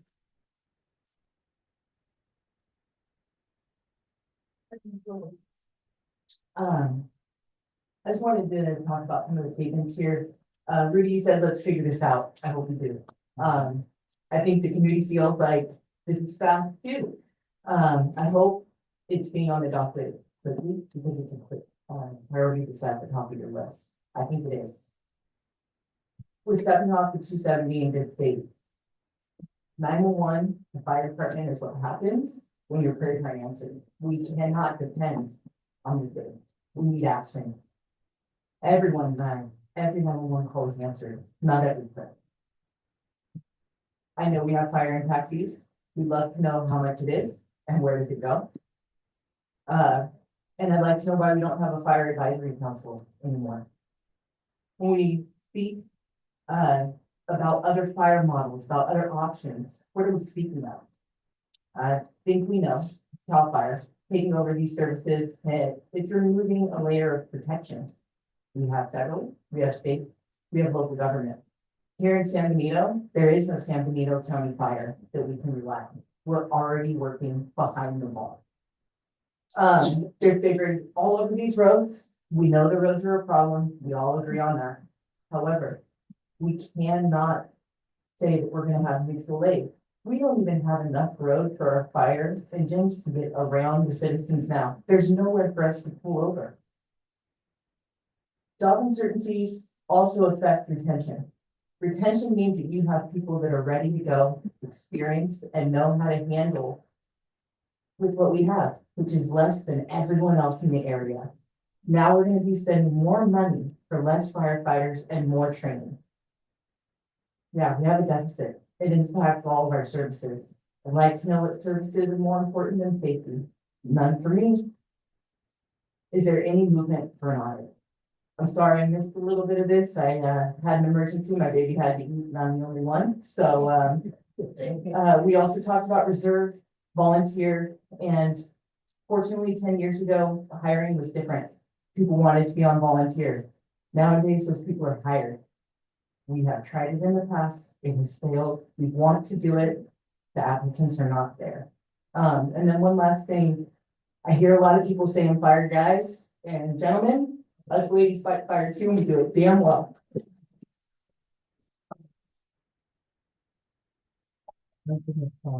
Those are all the speakers for this item. Okay, so let me open it up for discussion. Councilmember Gonzalez. Thank you, Mayor Stevens. I took a lot of notes. Thank you. And a special thanks to that last speaker for pointing out that female firefighters in our communities as well.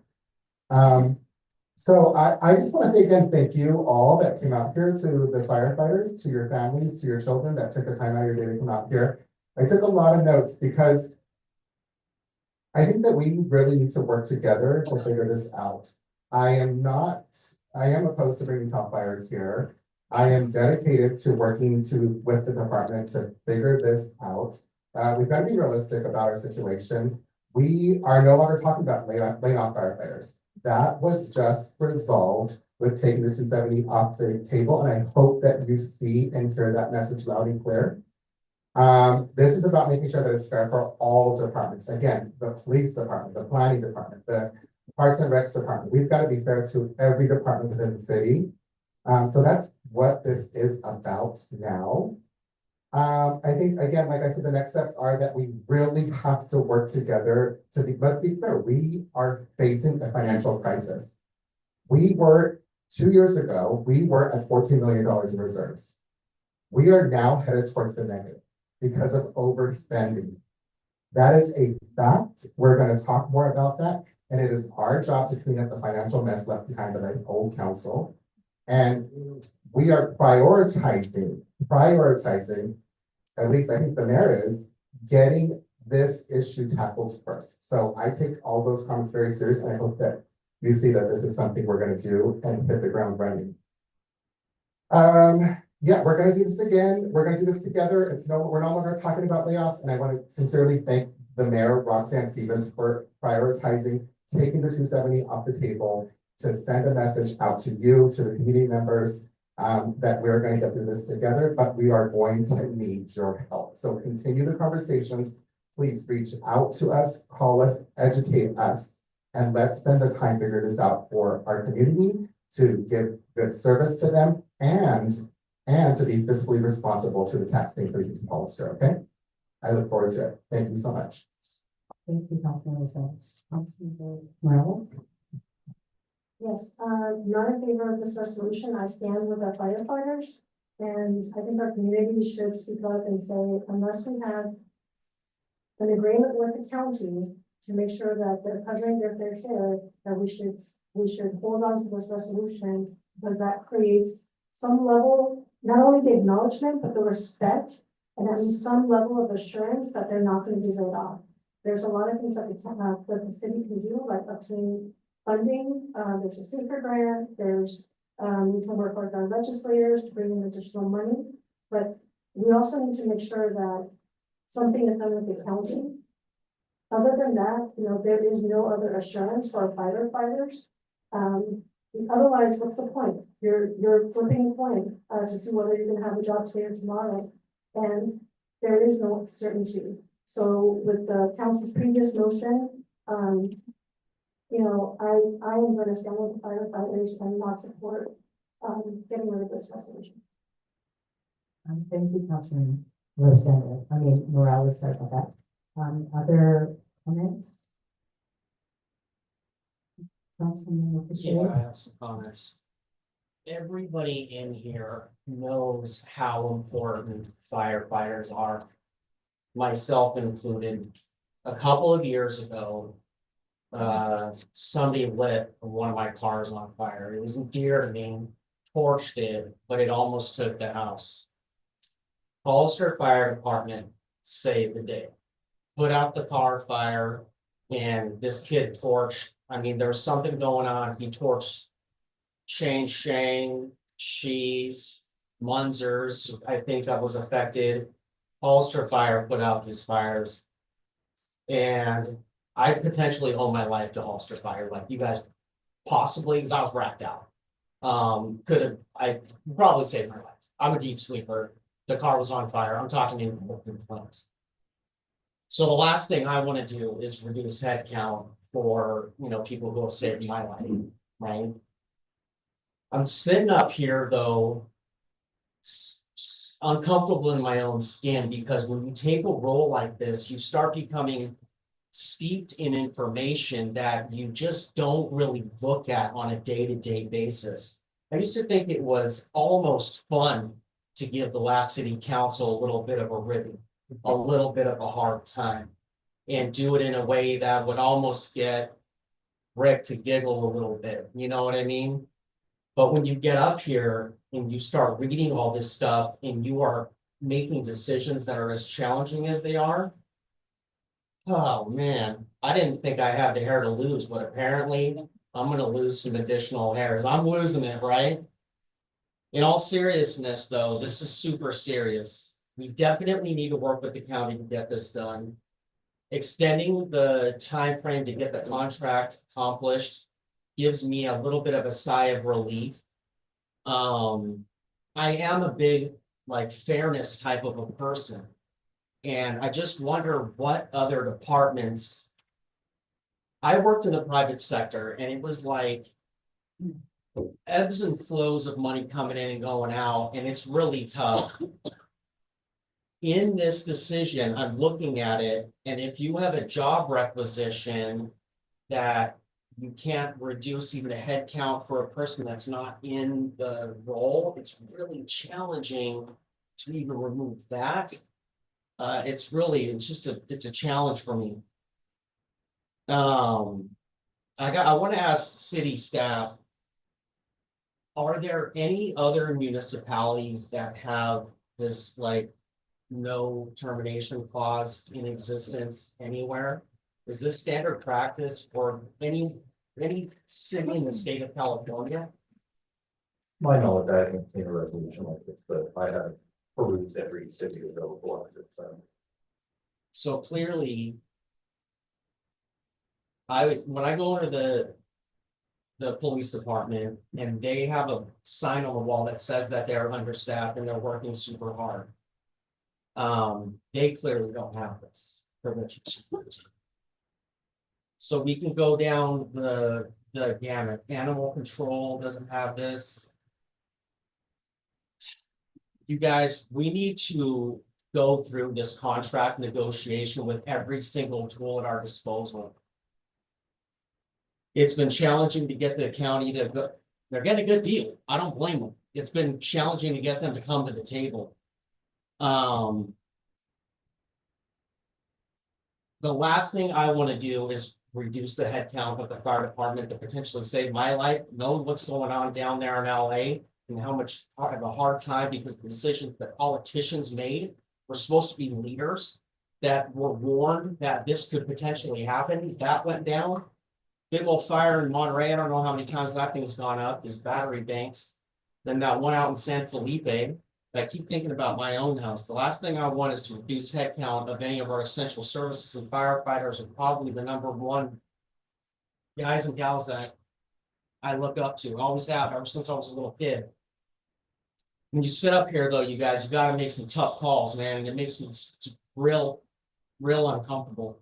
Is it possible, Dave or Mary, that depending on what happens with the county, and here's my concern, depending on what happens with these contract negotiations, we might not be serving an area of 1,400 square miles, the county of San Benito and San Juan Bautista. Depending on what happens with these contract negotiations, how many firefighters are we going to be able to employ if we don't have the money coming in from the county? So you guys, when you sit up here, you got to make these choices that there's no easy answer. It's super challenging. Is it possible, Dave or Mary, that depending on what happens with the contract negotiations, that we put a stipulation in that fire is the last department that would receive any kind of a cut? And if we even did cut anyone, which I hope we do not ever come to that place, that it would just be a job wreck and not a man or a woman that's got a family or needs to pay their mortgage or needs to put food on the table. Is that possible? Can we give you that directive? So in a council manager form of government, these employees are the city manager's employees. You can give some, I guess, guidance to the city manager that these are in a council manager form of government, these are the city manager's employees. So if I can elaborate, what would happen is if there were, budget challenges, which there are, I've given the presentation multiple times. I've gone over it as many times as I possibly can. And I'm bringing a mid-year that was requested at our next meeting. So what would happen is I would bring forward, if we were in a situation where we had to make adjustments, you would bring forward typically scenarios. And so you could bring forward a scenario that's across the board, a scenario that is, less public safety than others, and then that becomes the discussion part. We would have to go through that whole process, which is something that happens through either the mid-year, after a mid-year, or at the budget time.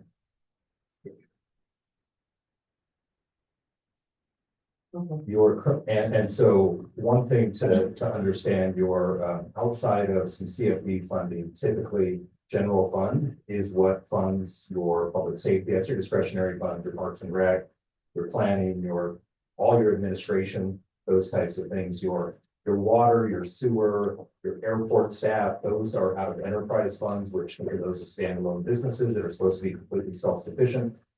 Many of those have not been. That's why we're doing the rate studies and bringing that back. We have gone through a practice in this city of subsidizing everything and not increasing rates. And so eventually that can't work forever. I can look back to, the cost of services 5 years ago, 7 years ago. Those costs go up. And so our costs go up every time, the products that we buy go up. Every time this council approves percentages on staffing raises, that is a cost. And so when you have a revenue that is not keeping up with it, or you have an enterprise fund where you're not changing the rates to your customers. So if you're running a standalone business and give all your employees raises and everything you're buying has gone up, but you never raise your prices, all of the emotion aside, you run out of money. And so that's a tough part in my situation, where when I'm bringing all of these items forward, the rates study that you approved, those rates haven't been looked at in years. This contract, your Your budget policy, your fiscal and budget policy says you will get full recovery of costs. Your reserve policy says you will have 20% reserves. So we're in a process where we're just spending. We don't have the reserves. Lord forbid you have an earthquake.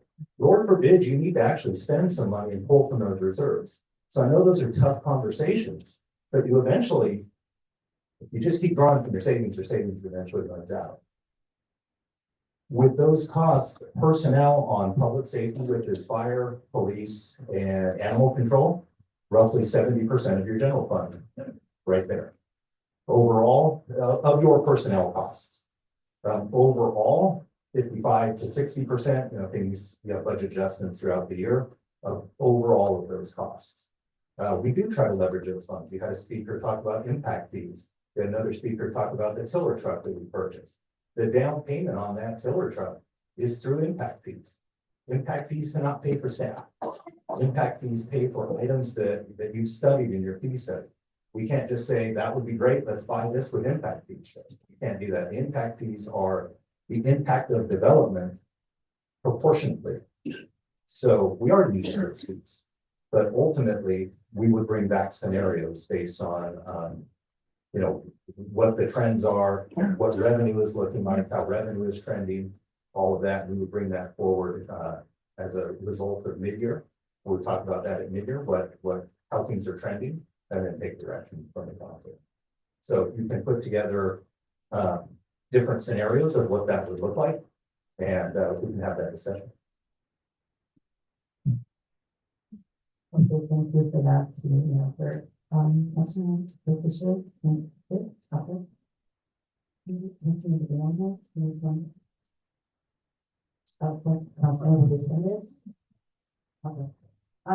just want to express that everything that's been set up here is very important, and this is a very challenging time, unfortunately, it is. So our reality is that when we move forward in not only our negotiations on this, but we're working with our firefighters, that we want to have all options on the table. Part of this is the work that our city manager has to do as he's figuring out budget. There's no appetite to lay off people. There's no appetite to terminate positions. And with that, we still have to have all options on the table. So this is part of the overall approach to this contract negotiation. It is very tough.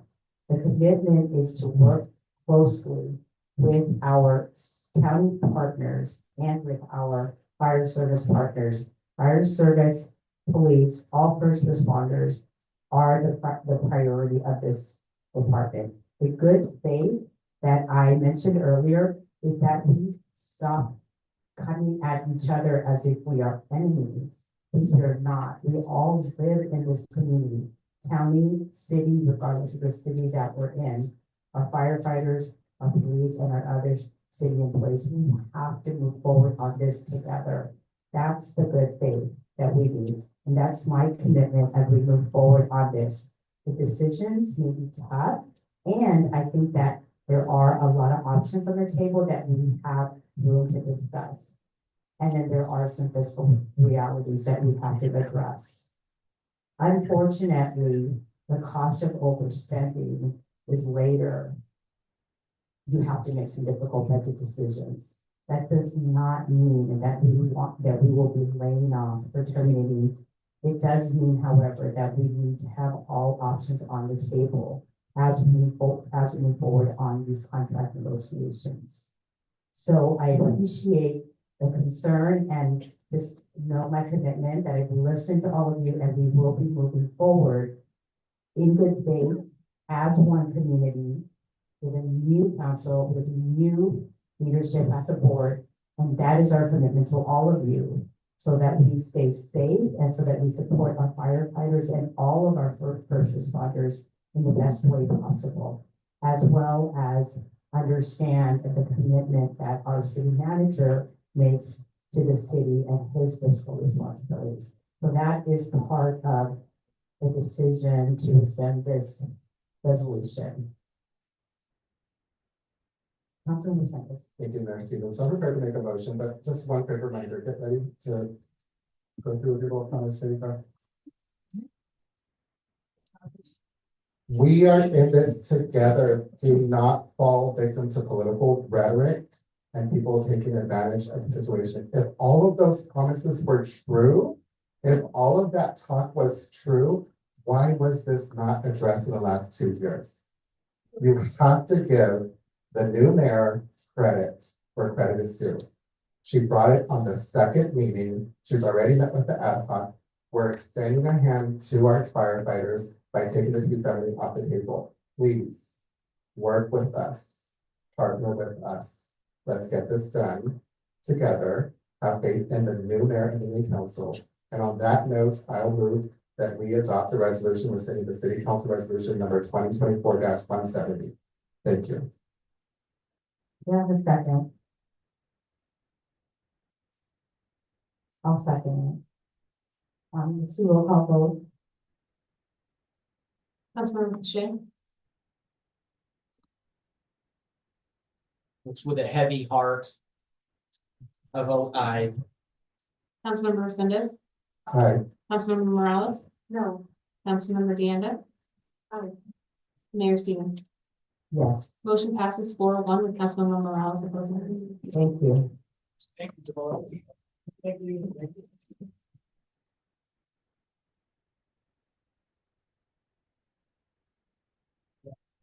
And I know everyone's clearing out. But I hope people understand what is going on this side. We have to make sure that we go into this contract negotiation with every shield and sword necessary to make sure that we don't continue to spend the taxes of the city residents to fund fire services to everybody. Thank you. Okay, let's move on to our next agenda item, which is, okay, let me see, what are we going to consent? Item 7.1 is. Thank you. Let's go to 7.1. Thank you, City Clerk. 7.1 is an ordinance amending Hollister Municipal Code section 02.04.050 meetings dash time and place of chapter 02.04 City Council of Title II Administration and Personnel. Recommended action, adopted ordinance amending the section that I just said at the chapter that I just said for the city municipal code. Give a staff report. Yes, thank you, Mayor and Council. So this is the adoption time for amending section 2.04.050 of chapter 2.04 of title 2 of the City of Hollister Municipal Code. And this is changing the meeting date and time to Mondays at 6:30. And then the meeting shall terminate at 10 unless the meeting is extended by city council. So at this time, I'm available for any questions. Following those, you would open the public hearing. Okay, any questions for city attorney? I think people need the time to get to the meetings. I completely, Joe's not in here anymore, but I completely agree. People need time to get back from where they work and time to get to the meeting. I too need time. It took me a long time to read all these documents. And a couple of calls to make sure I understood what was going on. It might be an advantage to move it to another day, but I know that we have a packed calendar and we have things going on Wednesdays as well, right? So my preference would be a Wednesday at roughly 6:30, but I understand the calendar is what it is. Through that process.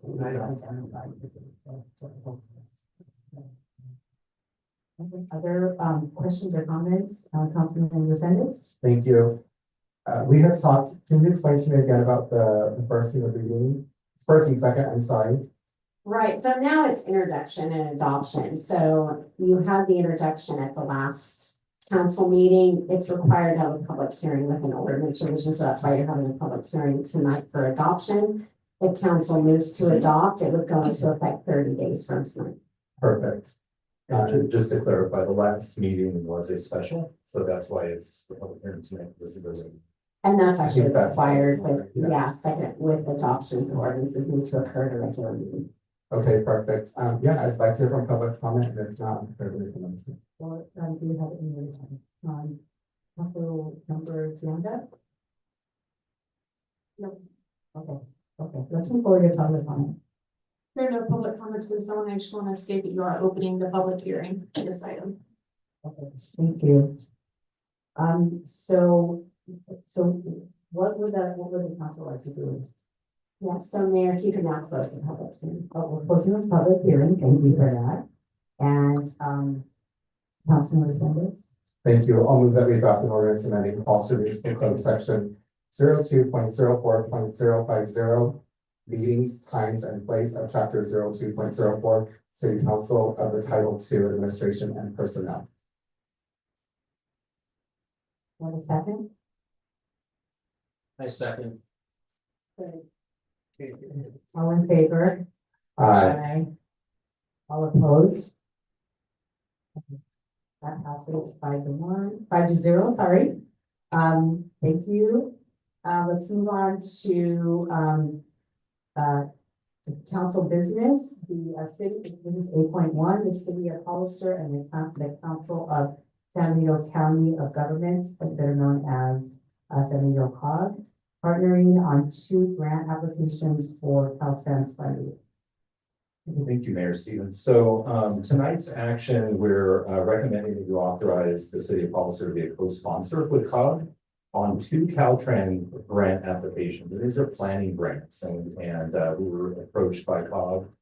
These items did go through their technical advisory committee, which is the staff level before COG. So a subcommittee of COG is all of the staff that work on these. So collectively, they have brought these forward as strong candidates for the grants, one of which being $250,000. This is from their Caltrans Strategic Partnership Grant, and that is for Highway 25, a comprehensive multimodal corridor plan. So that's a planning grant. And then an additional one for $180,000. That is a next generation transit for San Benito. So a zero emissions bus transition strategy. COG, as you may know, operates the county express vehicles here in town. And so that would help them in their planning to get to electrification of those vehicles. The grant is due tomorrow. So if approved, they would include us as a co-sponsor. If not, they would apply without us. We felt that we would be a strong partner on that. There is no financial commitment of the city, and we would be a partner in the work that we would be doing regardless. So we felt it was a good opportunity to strengthen that application. I do have Matthew Carpenter from COG on Zoom. If you have any questions of COG, and staff's happy to answer any questions you have. Okay, thank you for that. Any comments or questions? I was lucky enough to attend the Council of Governments meeting the other night on Thursday, and I'm really excited that that team is working on things like this to get some money down here for us so we can move forward on some of these projects. I'm so proud to know that there are people working on California 25 and trying to do everything. There's steps that you need to take, I'm coming to find out, before big things get undertaken. You gotta, check all the boxes. So I'm just really excited to have been part of that on their behalf with so much good opportunity. And it's exciting to know that there are people out there doing some good work. Well, thank you for covering for me, and I too was excited to hear what happened at that meeting. Any other comments or questions? No. Okay, so can I get a motion from someone? Mayor Stevens, just for the record, there are no public speakers for this Oh, item. okay, sorry about that. Thank you. Can I get a motion? I'll second. All third. All in favor? Aye. All opposed? Okay, so the motion passes. Thank you. Okay, so let's move on. We're going to, a legislative update. So our city attorney is going to give us a summary of some of the new laws. Oh, there's Right. going to be another person. Yeah, Okay, so she will my introduce colleague, us. yes, Thank you. Rob O'Malley, my colleague, gives these quarterly updates to the council regarding things to watch out for, things that are upcoming, things that are passing, and so I will turn it over to him. Thank you, good evening, council. This evening, it will really be more of an introduction because the legislative session is just getting underway. And so primarily we will look at some of the bills, both assembly bills and senate bills that have been proposed. There are a couple of intent bills that have been proposed. For these intent bills, it essentially acts as a placeholder and I guess indicates to the assembly and state senate what type of legislation they're hoping to generate under these particular bills. So some key dates in 2025 are January 6th is when the legislature reconvenes, just to give you an idea of how the process works. January 10th, the governor submits her budget bill to legislator. January 24th is the last day for bills to be submitted to the Office of Legislative Counsel. February 1st is the last day for bills to be introduced. June 6th, the last day for each house to pass bills introduced in that house. So Senate bills in the Senate, Assembly bills in the Assembly. June 15th, budget bill must be passed by midnight. September 12th is the last day for each house to pass bills. And October 12th is the last day for the governor to sign or veto bills passed by the legislature. So the 25-26 budget proposal for this year from the state has some significant cuts that are being basically allocated to nearly every category within the budget. The budget is a $322.3 billion budget for the state. There's $228.9 billion in general fund spending, $86 billion in special fund spending, and $6.6 billion in bond fund expenditures. As you can see from the fund expenditures by agency, the dollar change from 24 to 25 to 25-26 indicates that there are substantial cuts that are happening across the board within the state budget. Areas of focus within the proposed budget are eliminating 6,500 vacant government positions, reduction in state travel budgets, printing and IT system modernization. They're also looking at support for tuition-free community colleges, universal transitional kindergarten, increased funding for universal school meals, and then there's also $283.6 million being allocated to support state and local public safety efforts. There's also a big area of focus on wildfires with $4 billion to wildfire prevention and resilience. There is $770.4 million annually, and over 2,000 CAL FIRE firefighters will be phased in to 2028. That includes 700 firefighters being hired this year with the state. There's also $10.4 million in one-time and $3.5 million annually for fire detection cameras and satellite technology. Also looking at $15 million for AI-powered tools to integrate into fire integration systems. $1.2 billion in new funding for homelessness and $55.4 billion in state infrastructure investments. Looking at proposed bills directly related to wildfires, we have Assembly Bill 245. This is an intent bill, one of the bills that I spoke of earlier, and it aims to create automatic property tax relief for victims of disasters in areas where the governor has declared a state of emergency with specific mention of fire disasters. The bill is currently a placeholder that expresses the legislative intent without making specific statutory changes.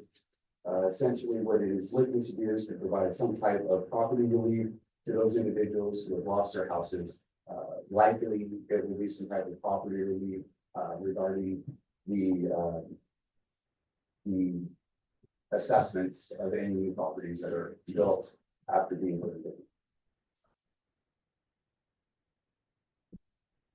Assembly Bill 238 similarly is a mortgage forbearance.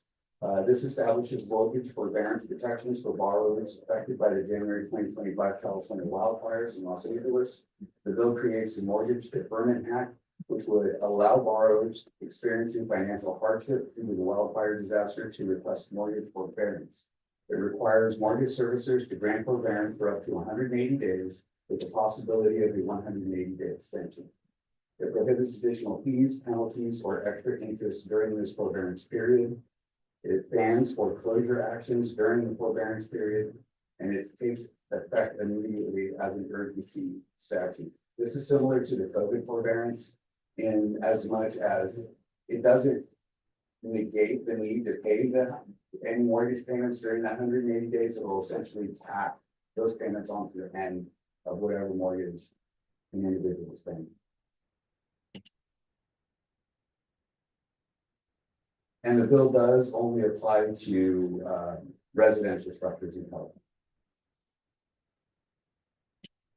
Proposed bills regarding technology. This is Senate Bill 58.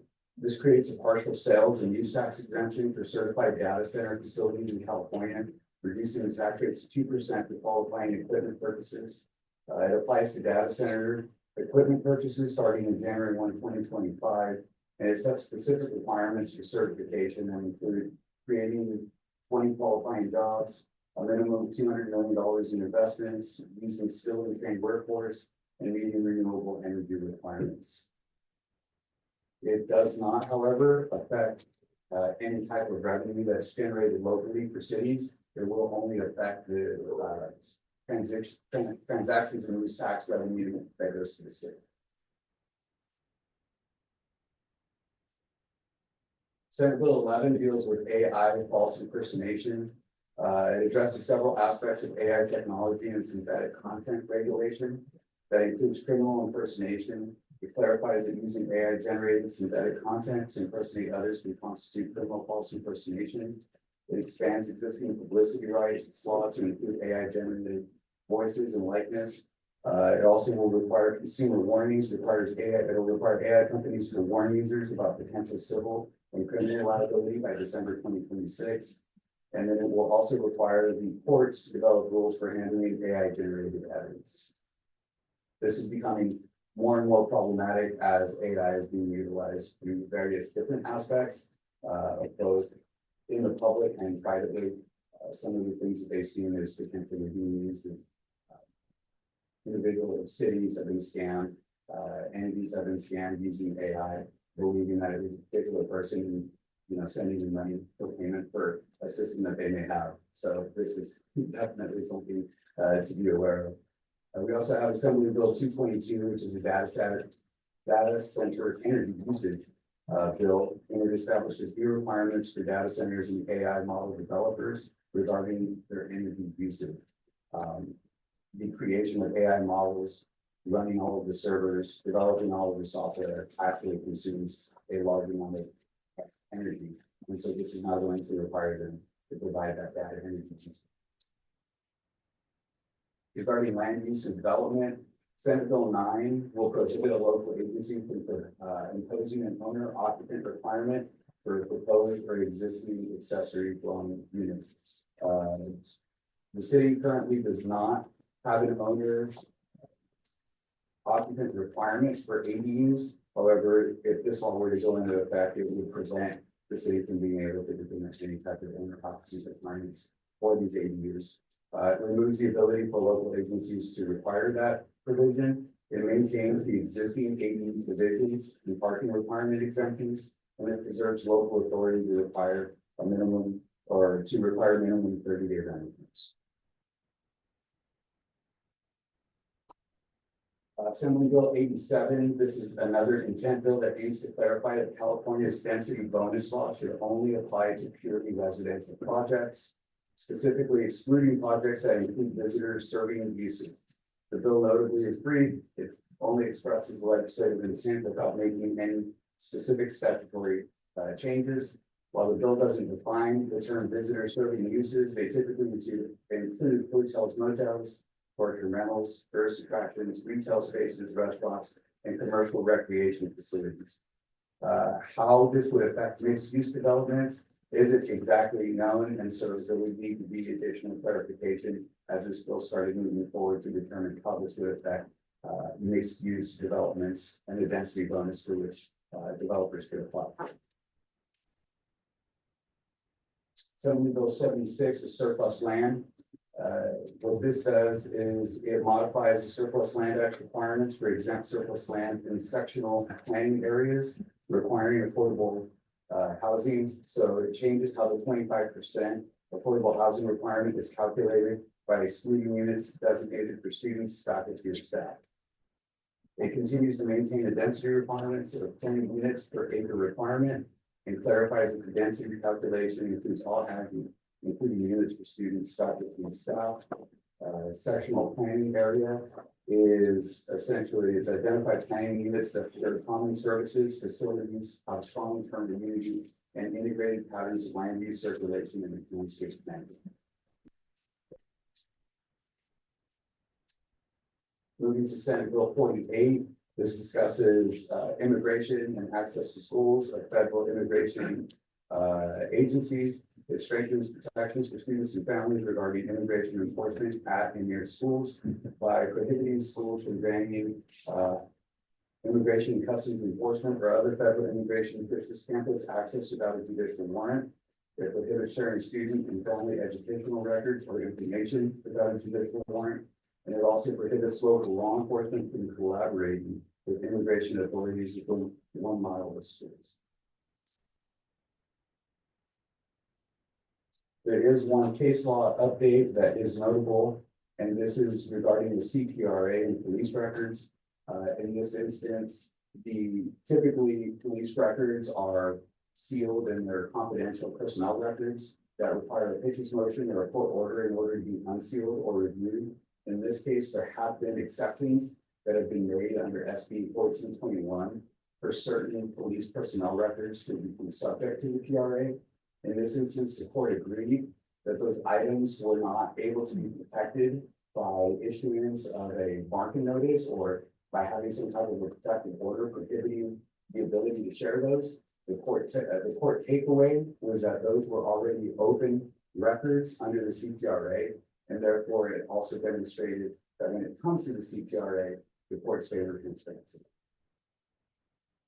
That concludes the presentation available for any questions. I also included several common questions and answers within your presentation notes. So if you have any questions, you can also refer to this.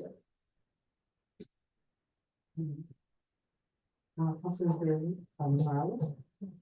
Thank you for the presentation. How are the immigration bills that were passed by the state, are any of these impacted by the current federal administration and some of the executive orders? So if I recall correctly, some of the executive orders were looking into potentially reducing federal funding to entities that didn't work with immigration and enforcement officials. But how that exactly is going to play out and whether or not it's going to be shown is still to be seen, since that was just an executive order I believe yesterday. Okay. Yes. Other questions or comments? I was wondering if you could give a little bit more information on the density bonuses for building other than resident. So do you know what those are? So essentially for density bonuses, if certain amounts of the development are for low income, very low income, and moderate income individuals as defined by the state, then the developers can apply for basically exceptions from the city's development code. So say the city has a building code or a development code that says you can only build 2-story houses. Well, then they're allowed to essentially say we want to build a 3-story house because a certain percentage is low income housing. And so they're entitled to a certain number of exceptions from the city's building code, dependent on the amount of low income housing, very low income housing that's provided. That's a very rough description, but that's essentially how it is. And for those buildings other than residential type building, can you explain that a little bit more? So typically we're able to apply would be mixed use buildings. And a lot of that mixed use is looking at where parts of it are residential and parts of that residential is designated for that same demographic, low income, very low income and moderate income.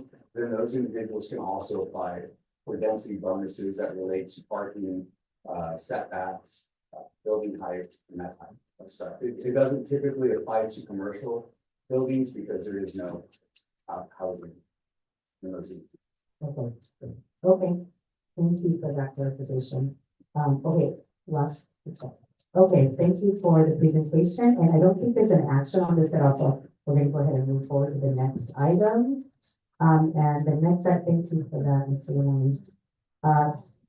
8.3, City Council acting in its capacity as the successor agency to the City of Hollister Redevelopment Agency or RDA to review and consider approving the fiscal year 2025 to 26 recognized obligation payment schedule for RLPS. I'll take it over for presentation. Thank you.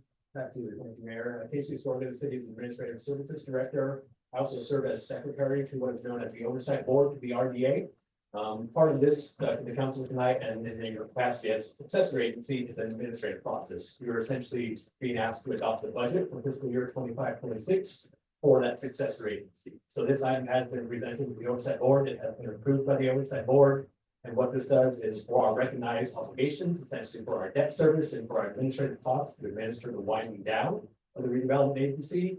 This will give the state and then de facto our county, the administrative process of how to handle property taxes that are to pay off the obligations of the redevelopment agency. So what you're doing tonight is essentially approving the budget for the RDA for 25-26. We go on to the state, tell us what our obligations are, come back to the county so we can split the taxes. With that, Any questions? Okay, no questions. So I get a motion from someone? Are there any public comments? No public comments. Thank you. What motion? my second. All in favor? Aye. All opposed? Okay, so passes 5-0. Thank you.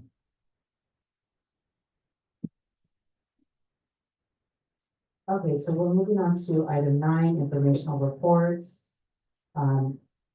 Reports on competition, meetings attended, brief reports on announcements, etc. So any committee assignment report. Councilman Mercedes, if you have one. Yes, thank you, Mayor Stevens. So last week, the mayor and I attended the very first fire ad hoc committee. And essentially, it was what you heard tonight. It was just more of the vision and the mission, and what we wanted to is bring collaboration forward. So it's just an introductory meeting, and we plan on meeting again next week. We're gonna meet weekly, if I'm not mistaken. And then I was fortunate enough to go to COG also last week.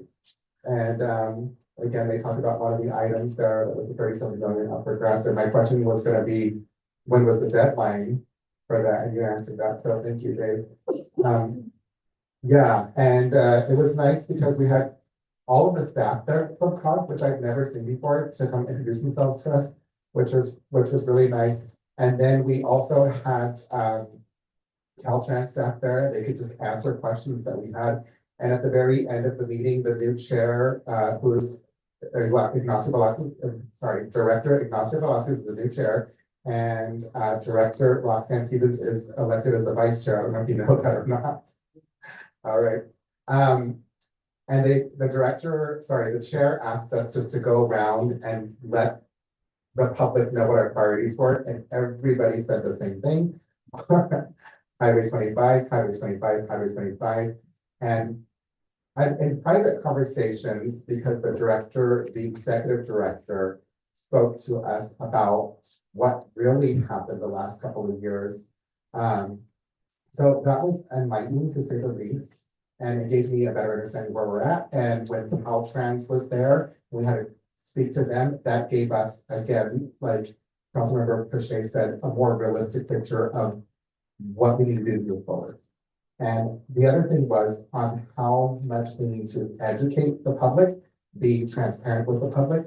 And yeah, I'm real excited about and moving forward with everything. Thank you. Other community reports? Yeah, I'll just add that, people can tune into these meetings, and I totally was so pumped to see everybody in here tonight. I know this was a contentious issue, one of the main ones that we discussed, very difficult. That meeting really puts it in perspective. It really shows people that people are working on California 25. There was a plan, cost change. It's gonna be significantly more expensive than it was going to be. I heard numbers like $250 million roughly, and I'm really conservative. I think it was 240 was actually thrown around. But costs have spiraled to the $800 million range. So we definitely have some challenges, but I think, for those who are still on, it would be heartening to know that we have people working on this and they're working in earnest and they're working to get money and funding and work with other agencies to make sure that we're improve quality of life for people that work here. 45 is a major statement point, and people are working on it, us included. Thank you. I will just report briefly that I attended LAPCO, and in that meeting, primarily what we did was we gave us new members a presentation on what LAPCO is all about, and I really appreciate that, because although I had a general understanding, getting this presentation gave me a little bit better or more in-depth understanding of the role of LAPCO. I also voted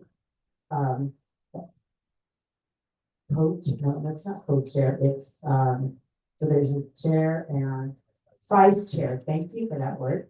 So we have that chair from our board of supervisors, Colin Kosminski, and then I will be vice chair, which is a good place to be able to influence how the discussion goes in the event that the chair is not available. Also, there will be a report going out to the public, and there'll be some time for public comment around moving forward with some of the LAPCO issues, including important issues about our infrastructure. And I could just warn everybody that it's a very, very detailed report. However, there's a lot of information. And when it comes out to the public, and we will get more information about exactly when that's going to come out, that could impact a lot of the decisions that could impact our infrastructure. And so be looking out for that. Other than that, I don't have anything else to report. Mayor Stevens, we do have a hand raised. I'm not sure if it's for this item or if it's an earlier item, if you want to call on Ms. Petray. I'm sorry, so it's Suzanne Petray. Oh, I'm sorry. Ms. Petray, do you have a comment? Yes, can you hear me? Yes, we can. Okay, I apologize. I am so sorry, but I don't, it looks as though you've skipped over the consent items, and I was told that we would be talking about those tonight. We already went through those items, so unfortunately, we are not able to take public comment. Is that right? We are not able to take public comment. It's already been voted on, so I apologize that there was some confusion about that. Okay. Okay, so let's move forward then to any other, if there's no other committee reports, then it's over to council report.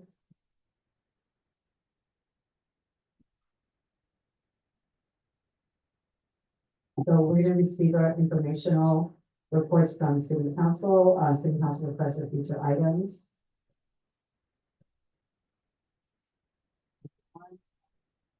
One, we're sending, restricting city services to only within city limits. This is Council Member Resendez. Yeah, so as a reminder, this is just thumbs up, thumbs down on whether to bring it back to a future agenda for discussion. Thumbs up. You can ask me for quick clarification. There just can't be a lengthy discussion about it. That occurred. I think that was on the form that was provided, so I could read the form. No, I read the form. Okay, So I just want to be clear, so we have made exceptions to allowing city services to extend outside. and- We're not having, but we're not, this is just for the agenda item. for Okay. future. yeah, this is just to bring it back. Yeah, to so I the mean, I think some of these questions can be answered at that time, it's just a matter, do we want this on our future agenda? So I just want to Yay make or sure nay? that those were emergencies. That would all be part of the discussion. So basically what you're doing is because it's not agendized, it's just to be placed on the agenda. You have the full discussion, once it's a consensus to have it, we would bring it back with a staff report and talk with you and get direction. And at that point, we would get direction to, do any research that you may have and that type of thing. So. Thank you for that clarification. This is a thumbs up for those who want it. Thumbs down for those who don't. And Okay. Mayor Stevens, we do have someone who, oh wait, never mind, page lower against. Okay. Okay, so that will be on future agenda. City manager report. Nothing to report this time there, thank you. Okay, thank you. Okay, so, go ahead. Councilmember. I'm not sure we have announcements anymore. Just like, it's not a committee, like I'm not assigned to committees, but I have like two community events.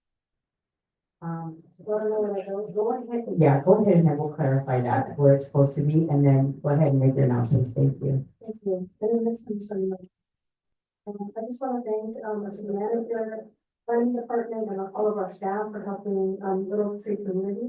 They've been instrumental in helping, the daycare center move forward. So thank you very much, David, and thank you to all the staff that have been working diligently with the owner. And, I know that the impact, especially because other daycare centers closing, that's been, huge. That was also, we're working with Congress, and then also Walker on that, so thank you very much. They are gonna have a fundraiser, February the 2nd, Hollister Artisan, I can't pronounce that, but 12:30 to 2:30, it's $40 per person, if anyone's interested.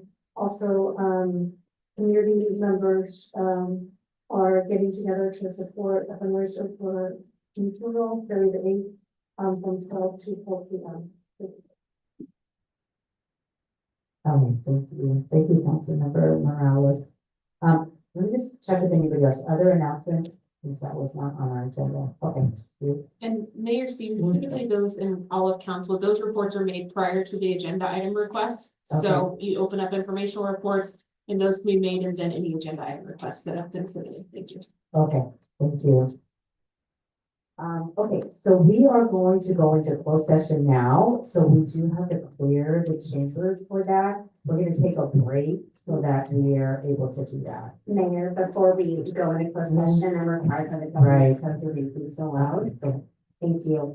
Conference with labor negotiators pursuant to government code section 54957.6, agency designated representative, city manager David Maroney, and administrative services director, Lucy Historica, employee organizations, Service Employees International Union, SEIU, Local 521, Hollister Firefighters Union, HFFU, Local 3395, Hollister Peace Officer Association, HPOA, and unrepresented employees and classifications designated as confidential, mid-management, and executive management. Next item, conference with legal counsel, anticipated litigation pursuant to government code section 54956.9, significant exposure to litigation pursuant to paragraph 2 or 3 of subdivision D of section 54956.9 of the government code, one case. Okay, thank you for that reading. Now we're gonna go into closed session. And just for the record, there are no